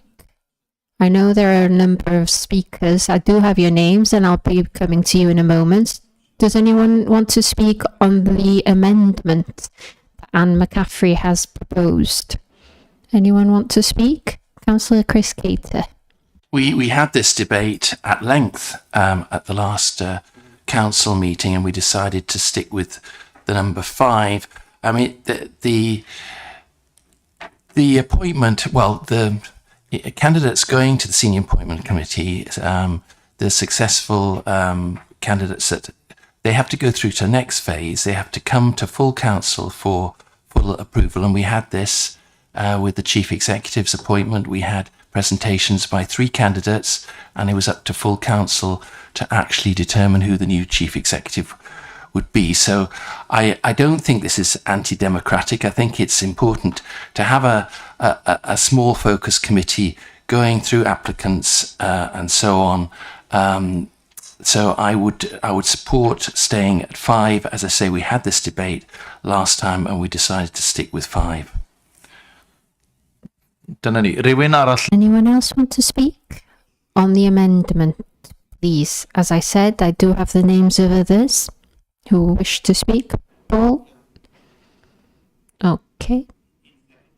In Anne's amendment, and hopefully not to be accused of preaching, I go back to my ethical question of the other. What I want to see is the maximum scrutiny and the maximum view on senior appointments. And I don't know what the other view is, but I want to extend the other view to the maximum possible. And so I can listen to that and hear that. And I think that's why we should support Anne's proposal. Anyone else want to speak on the amendment? Please could your hand up, please. I know that people are waiting to speak, but if you want to speak. Councillor Goronwy Edwards, thank you very much. Just Eiliad. Just a moment, thank you. Then that appointments of senior parliament come to council. We've just had some senior appointments over the last couple of weeks, and they didn't come to council for approval.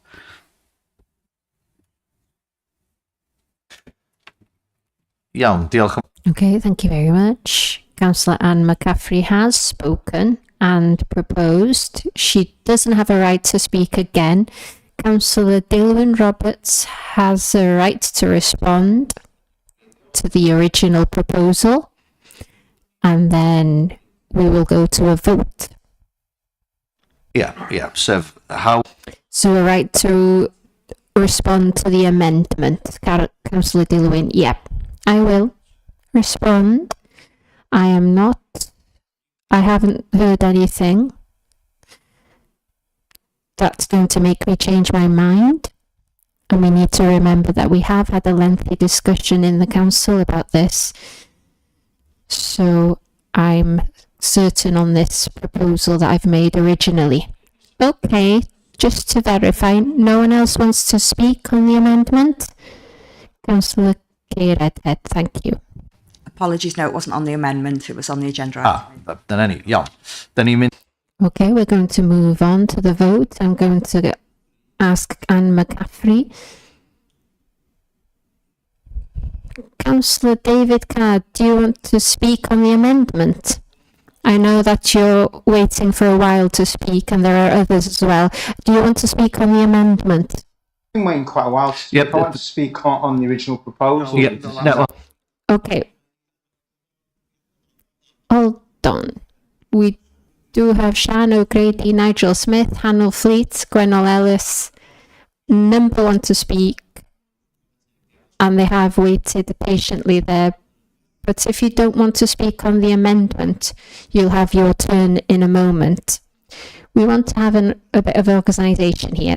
So I'm going to ask Anne McCaffrey to explain again the amendment, and then we'll go to a vote. Do I have an opportunity to make a point of order here? Indeed. Yeah. Am I not allowed to respond to Councillor Chris? Because obviously he's been significantly incorrect in his comment, and I think it's really important that we correct the record, really.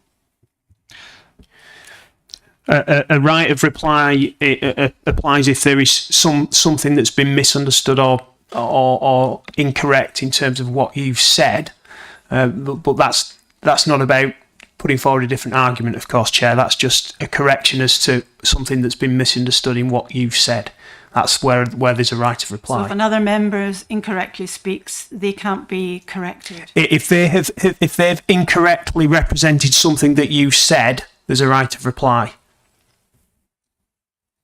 If that's not the case, then there isn't, Chair. Yeah. Guys? Okay, can I move on therefore? Councillor Anne McCaffrey, can you explain once again your amendment, which has been seconded by Paul Lucock? Can you explain what the amendment is, and then we will go to a vote, please. If the vote is being passed, we then need to an hour or so defer and then come back with the details for the political balance. Councillor Anne McCaffrey, thank you. Thanks, Chair. This is a really important amendment in my view, and I really want to be clear. I mean, we've previously, as Councillor Dillwyn has recalled, we've reduced the size of this really significant and serious committee from 19 to 5 members out of 55. By anyone's imagination. Councillor Anne, can you just explain what the amendment is, please? The wording for the amendment. Well, the Senior Employment Committee needs to be politically balanced at 15 to restore member trust and confidence in the committee's ability to represent all 55 members in serious and significant work. Thank you very much. So you've heard that. I'm going to open the vote, please. If you're for the amendment by Anne McCaffrey, green, against, red, and abstain, yellow. Thank you.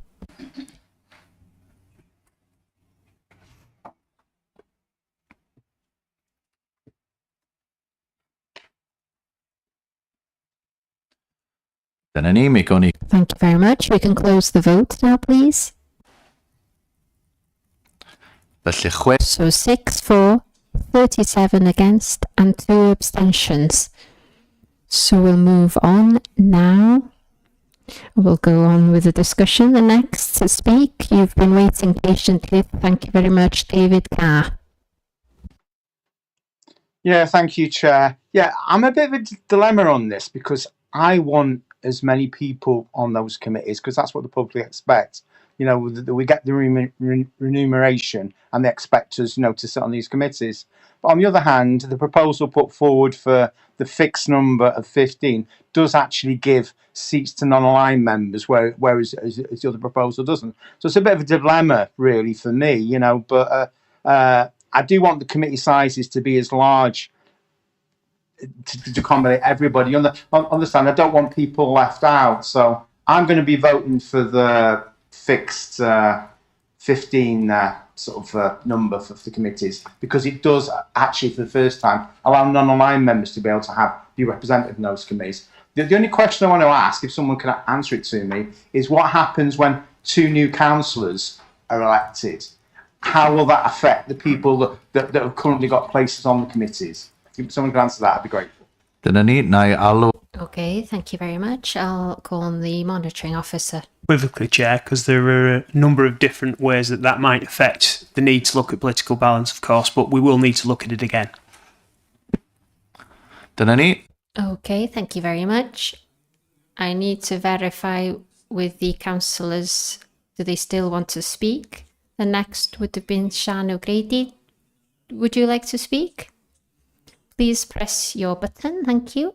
Diolch yn fawr. I also disagree with any decision to reduce the size of the committees, as I believe it's undemocratic. I believe it's to be unfair. It's a strategic move to lock out smaller parties and independents. I became a councillor as an independent and then had to join a group to get on any of the large important committees, and I just disagree with it. I believe reducing the number of seats to smaller parties gains such an unfair advantage to the larger parties, and it enables them to push through decisions without the democratic consensus this council is all about being democratic and looking and inclusive for everyone. It would make the whole system, to myself, unbalanced against minorities, and without a very strong reason, which I'm still yet to have shown why it would be reduced, the whole process will reduce diversity of thought and produce a negative outcome for debate. Thank you.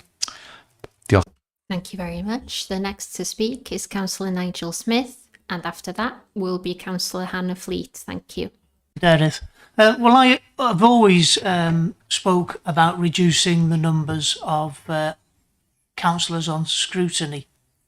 I think it's important that we recognise that scrutiny is an important part of our duties as a councillor, but it's not the only part of our duties.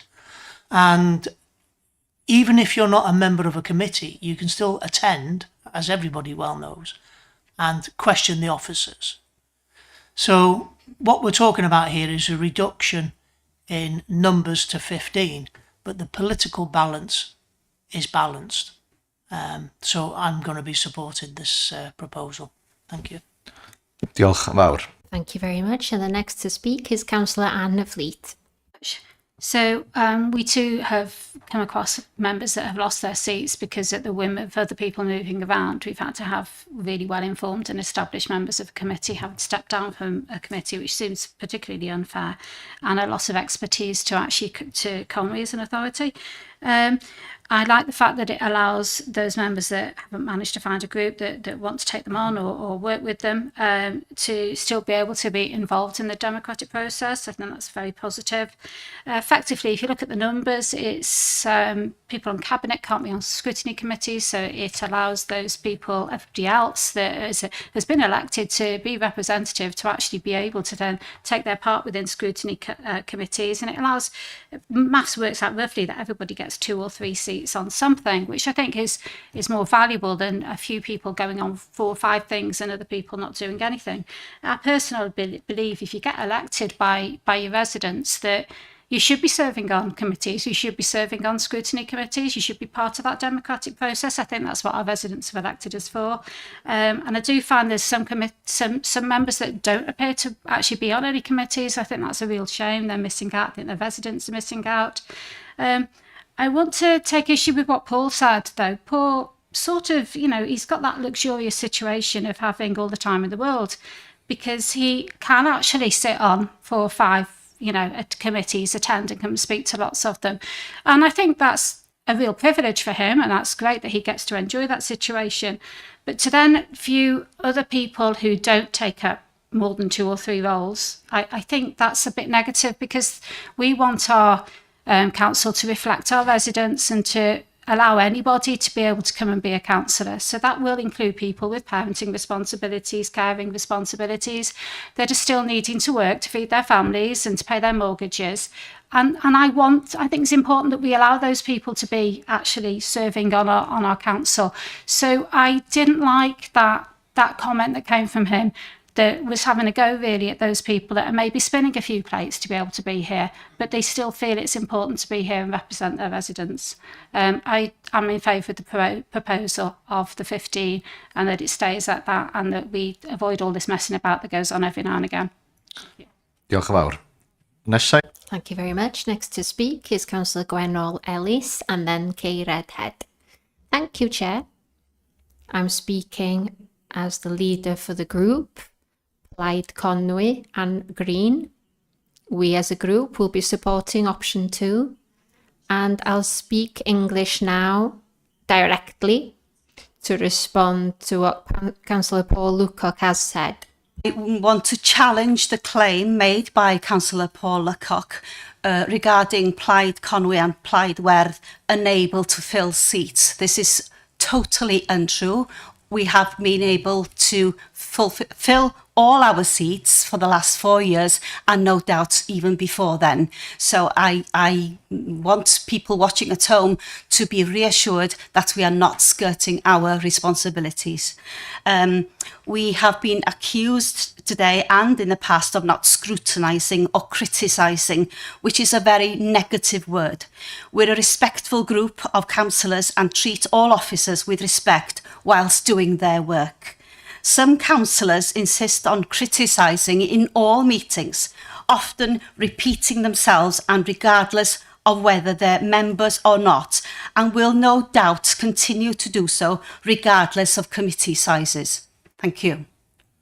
Diolch yn fawr. Diolch yn fawr. Moving on to Councillor Kay Redhead, please. I just wanted to reiterate what Councillor Nigel Smith said, that every single member of this council has the opportunity to attend every single scrutiny committee. They have access to every agenda for every meeting, and they are able to talk at any scrutiny committee, including Cabinet. They may not get to speak first, but they do get to speak, and their opinions are listened to and they're valued, and they will be considered when those that have voting rights come up. So I agree with the seats of 15. I disagree that it's not democratic, because everybody has the right to attend any meeting that they wish to and express their opinions, which are listened to. Thank you. Diolch. Thank you very much. I'm not going to bring Coronwy Edwards back in. You've had the chance to speak. We've discussed these points for 35 minutes. We do have a number of points needing to approve or note, so I'm going to move on to the vote, please. So we're on 2.3. I'm going to ask the monitoring officer here to speak on what we're voting on. Yeah, I understand the proposal is council adopts option 2 as the preferred method of allocating seats to the various groups according to the political balance requirements, and that the revised Appendix C, showing the proposed size of the committees and the proposed allocation of seats to groups and the non-aligned member, be approved.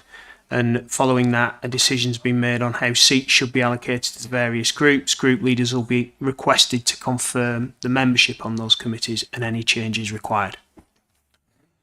Dyna ni. Okay, thank you very much. We can open the vote, please.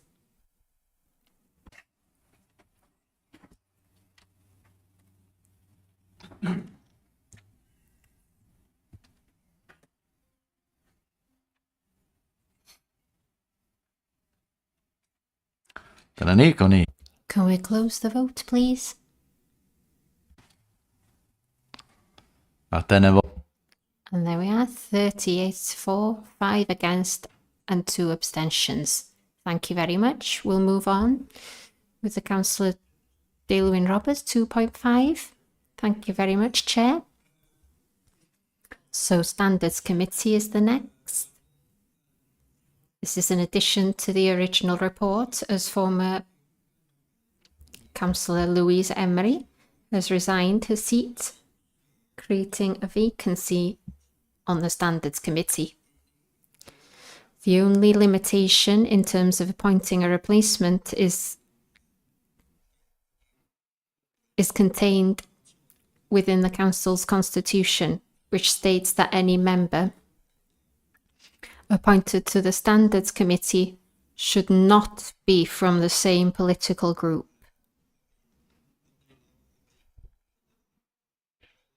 The current members are Councillors Frank Bradfield and David Carr. So, the third member cannot be from the Conwy First Independent Group.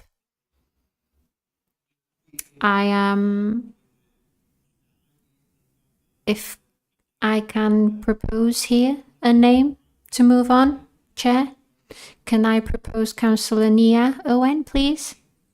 Yeah. A proposal has been made. Councillor Gwenol Ellis. Thank you very much, Chair. I was going to propose Councillor Nia Owen to be a part of this important committee. Nia is a wise person and she has a high standards herself. And everything that she does is for the county council residents and the council itself. She is a female representative and the other 2 are male representatives. And more importantly, she's bilingual, and that's a must, in my opinion, if you want to reflect the policy Ein Llais Cymraeg in Conwy Council. Thank you very much. Okay, next to speak is to propose, I take, Hannah Fleet. To second, though I understand Gwenel's would also be a second there, but I'd like to second Nia because I know that she's always upheld the highest standards of both her, but also in her professional life previous to being a councillor. So, yeah, I strongly recommend Nia to the position. Diolch yn fawr. Thank you very much. Councillor Sian Grady, do you want to speak or make a proposal? Propose Gronwy Edwards. He's been here a long time. He has all the experience, and I think he would be excellent. Dyna ni, os yw'n... Okay, anyone want to second that, please? Cynghorydd Councillor Anne McCaffrey is seconding. Os unrhyw... Anyone want to nominate for the Standards Committee? Dwi ddim yn gweld. I can't see any hands.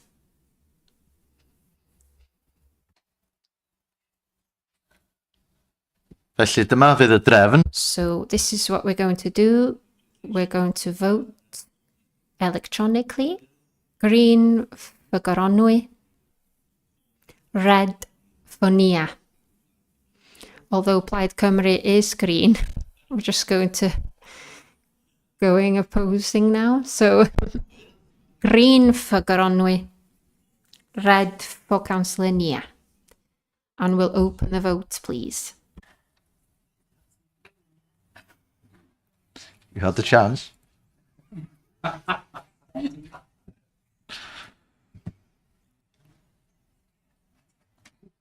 Felly gawn ni gair bleidlais. So can we close the vote, please?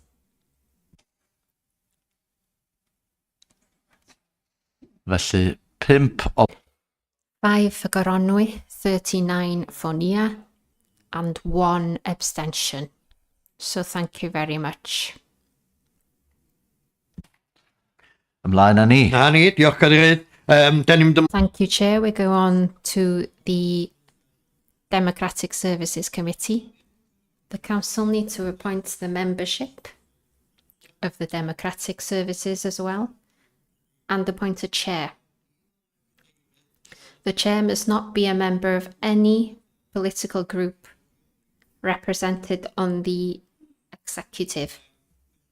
So what I'll do is I'll go through the members of this committee. Councillor Chris Brockley, Cheryl Carlyle, Samantha Cotton, Gwenol Ellis, Sian Grady, Chris Hughes, Gail Jones, Tristan Lewis, Paul Lecoq, Anne McCaffrey, Charlie McCoubry, Austin Roberts, Harry Saville, Sue Shotter, and Nigel Smith. And can I also say before the next step, thank you to the 3 that have been servicing on this committee and have volunteered to take their names off to go with the Constitution. Councillor Chris Cater, Ivor Lloyd, and Liz Roberts. Thank you very much to the 3. I propose that the Council go with this updated proposal. So can we do that first, please? And then we'll go to the appointment of chair for that committee, please. Felly, Cynghorydd... So Councillor Dilwyn Roberts, noting that those members, can I have a seconder, please, for that? Can Councillor Sue Shotter? You would like to say something, Chair. So just hold fire. Can you hold on for one moment? We'll have a seconder first, and then we can have a discussion. Councillor Kay Redhead, seconding.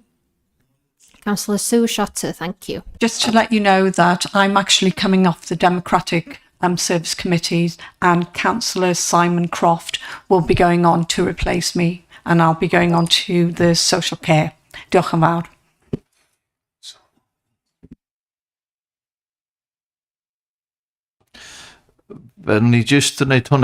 We'll just go with that as an amendment. I apologise. If I knew that, we could have noted that. So the Councillor Dilwyn will speak. Where I'm in the question, can I thank to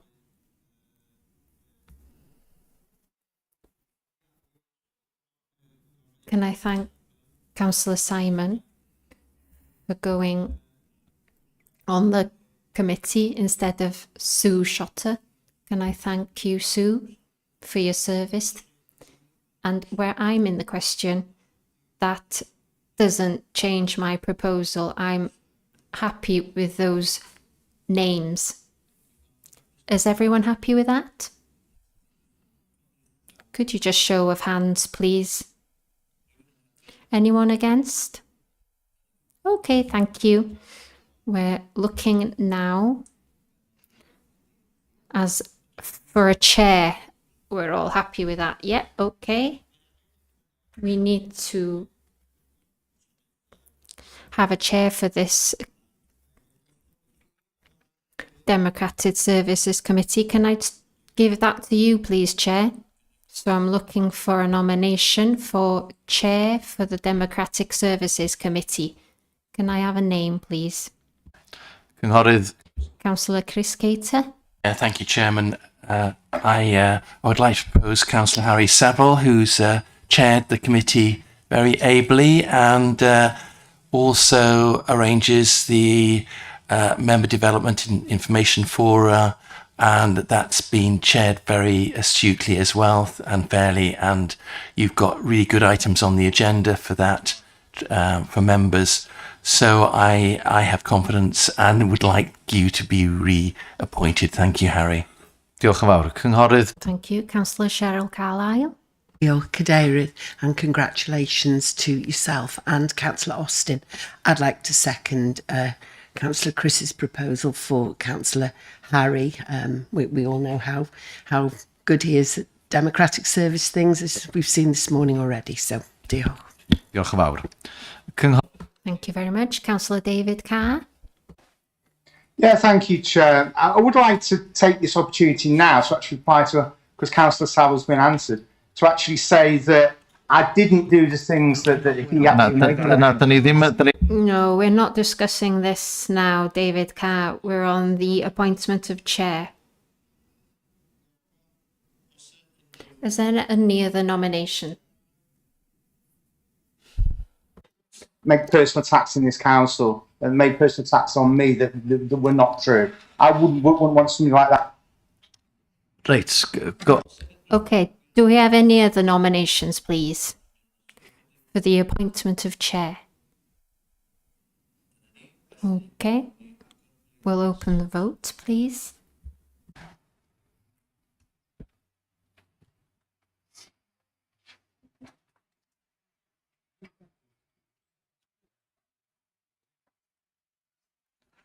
Can we close the vote, please?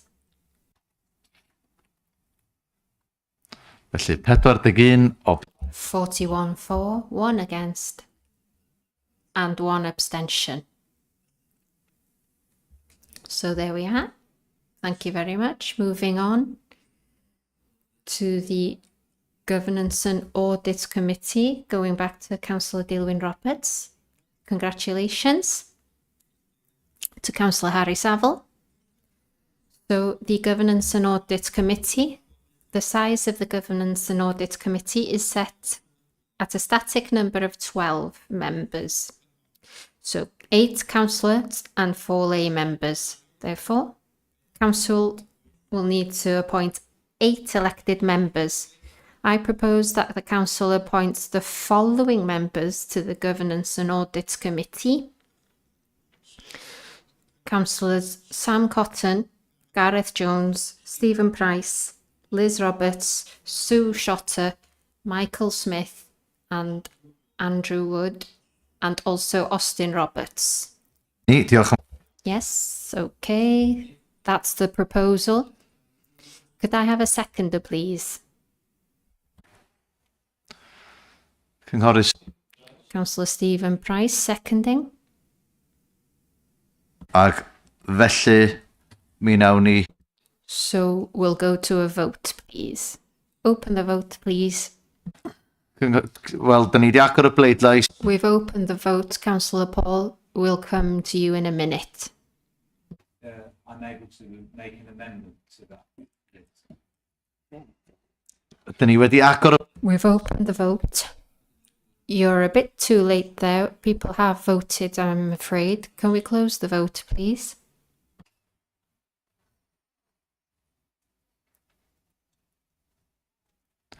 Tri deg chwech. 36 for, no people against, and 1 abstention. Moving on to the appointment of Overview and Scrutiny Committee chairs, please. So the rules around the appointment of scrutiny chairs are covered in paragraphs 3.6. The information needs to be updated, as there are now 8 political groups in Conwy. 3 are representative on the executive. The total number of councillors of those groups represented on the executive is 34, which equates to 61.82% of the total membership. In accordance with the Local Government Wales Measure 2011, the current executive entitlement is 2 scrutiny chairs. It's for the executive groups to decide who they allocate the chair positions to, so we're not doing that now.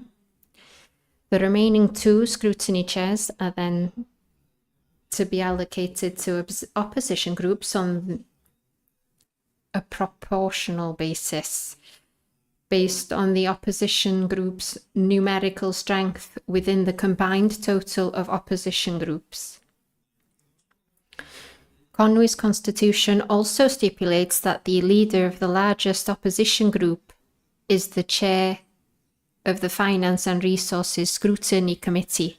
Could I propose that the council notes the arrangements for the appointment of chairs to Overview and Scrutiny Committees by the groups represented on the executive and the opposition in accordance with the provisions of the measure?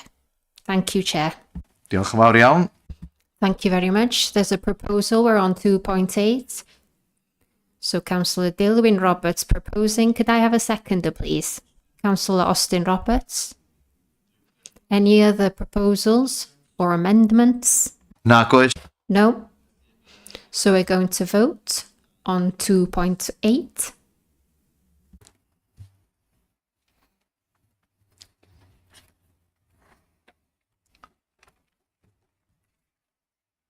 Dyna ni. Gwn ni. Can we close the vote, please? A felly, Okay, unanimous 43-4. Okay, moving on to 2.9. Thank you, Councillor Dilwyn Roberts. We show their address to other committees and working groups are under 3.7.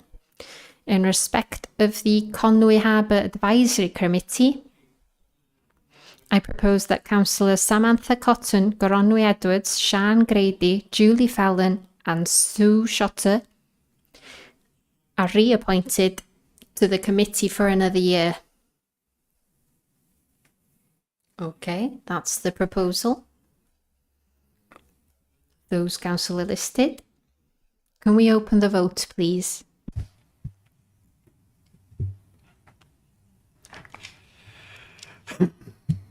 dyna ni. Caer bleidlais. Can we close the vote, please? Ac felly 30. 38 for, no against, and 2 abstentions. Okay, we'll go back to Councillor Dilwyn Roberts. Okay, we're coming closer to the end now, Chair.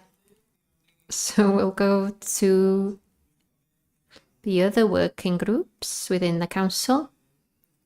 The Excellence Fund Working Group has been disbanded at the moment as the fund can no longer be supported financially. This leaves the Welsh Church Act Fund Working Group, which currently has a membership of 5, and the Affordable Housing Council Tax Premiums Working Group, which currently has a membership of 11. As stated in the report, these groups do not need a political balance, and Council is asked to consider the size of these working groups and how members should be appointed to those groups. So, Chair, can I ask you, just in case that anyone want to give a comment on this, can you take the lead and take any proposals? Do you want to keep the same format or change it? And I think there's a recommendation from the opposition that these should be politically representative, so one member from each group. The opposition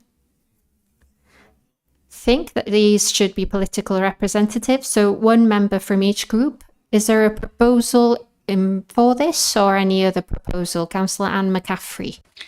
Yeah, Chair, I'd like to propose that. I think there needs to be one member per group on these working parties. Thanks.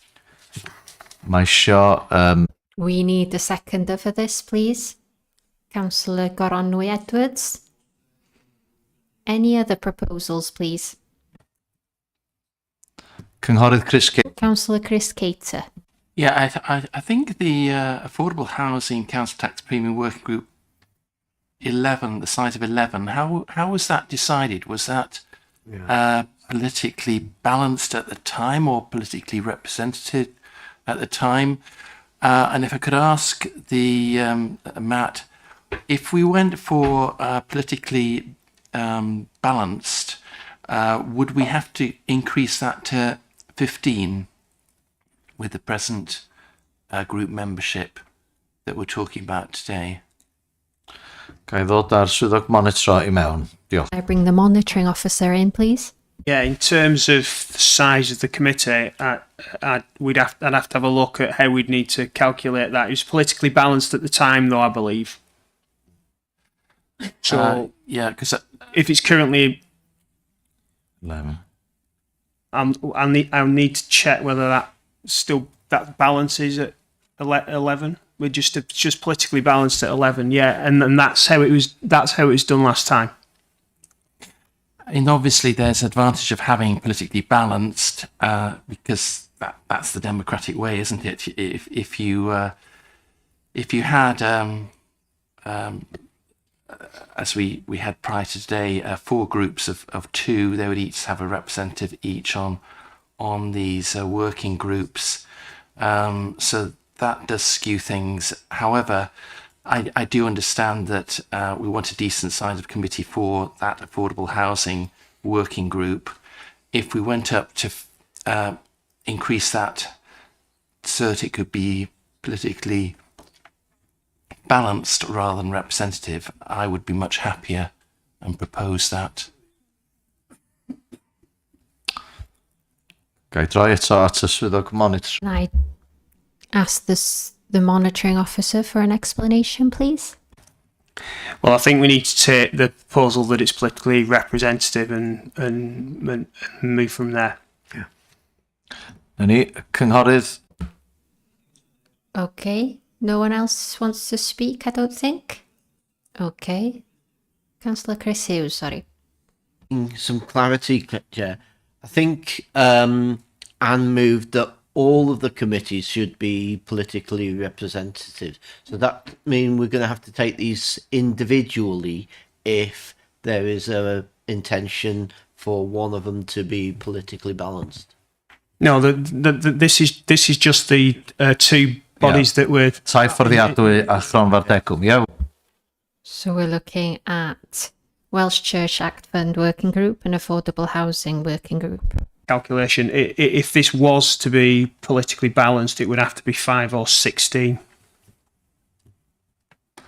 in terms of the membership.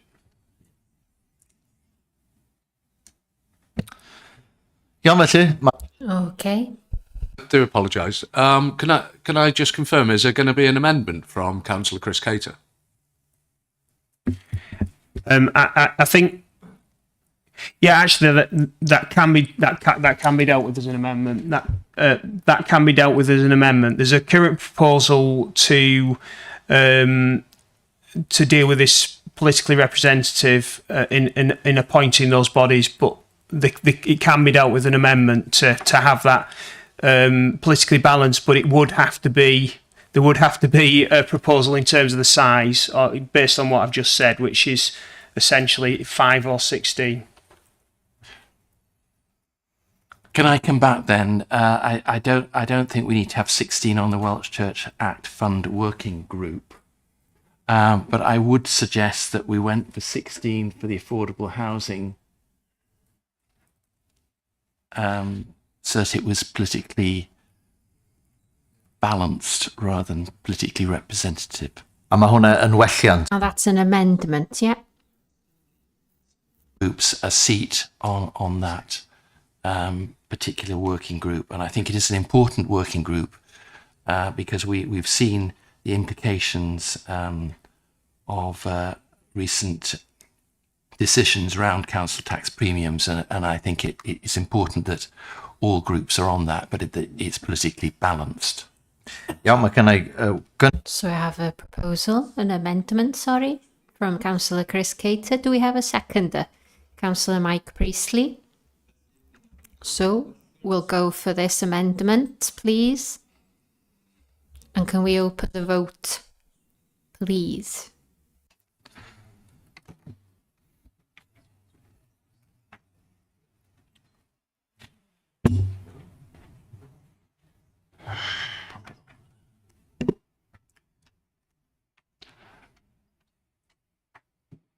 Dyna ni, felly Thank you. 34, 3 against, and 2 abstentions.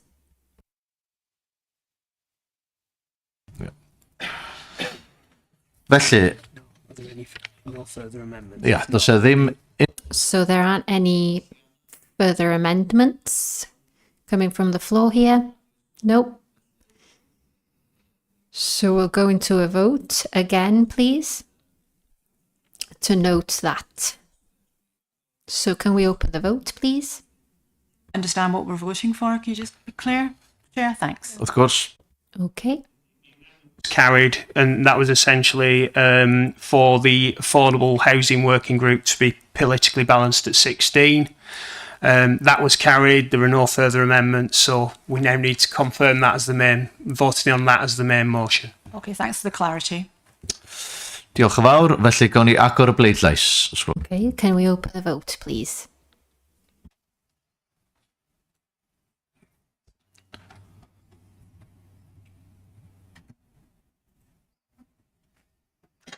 Cau'r bleidlais. Can we close the vote, please?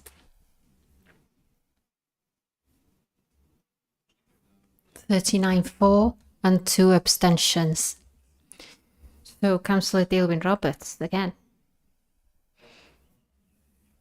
Hold on. Oh, after all these, can I thank the council for their patience? It's taken a bit of time today, and I hope everyone appreciate that these are important matters, so we take a little bit of time on them. So after doing these decisions, we have a timetable of meetings. So this is covered in paragraph 3.8 of the report, and I propose that the timetable of meetings for the municipal year 2026-27 attached to Appendix B be approved, please. Thank you. Could I have a seconder, please? Councillor Gwenol Ellis. Any amendments from the floor, please? No? So we'll go to a vote, please.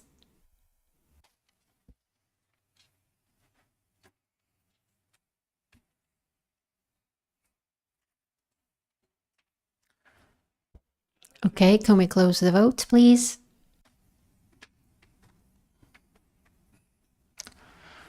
Tri dy gwr. 38-4. No, 1 against and 1 abstention. So, to the last point, Councillor Dalewyn Roberts. So the scheme of delegation finally. Council is required to receive the scheme of delegations as set out in section 14 of the Council's constitution. And I propose that the Council does that. and note the plan. Thank you very much. Gonna There's a proposal. Could I have a seconder, please? Councillor Charlie McCoubry.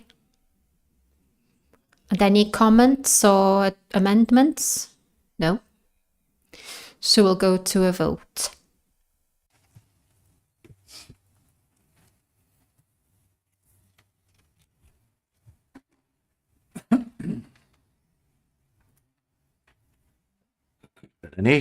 Okay, we can close the vote now, please. You'll see 39 for and no one against. So can we bring the meeting to an end? Thank you for your patience. Thanks to the officers, Sian Branwen especially, and Dilwyn Roberts for going through that. And a good day to you all. Thank you.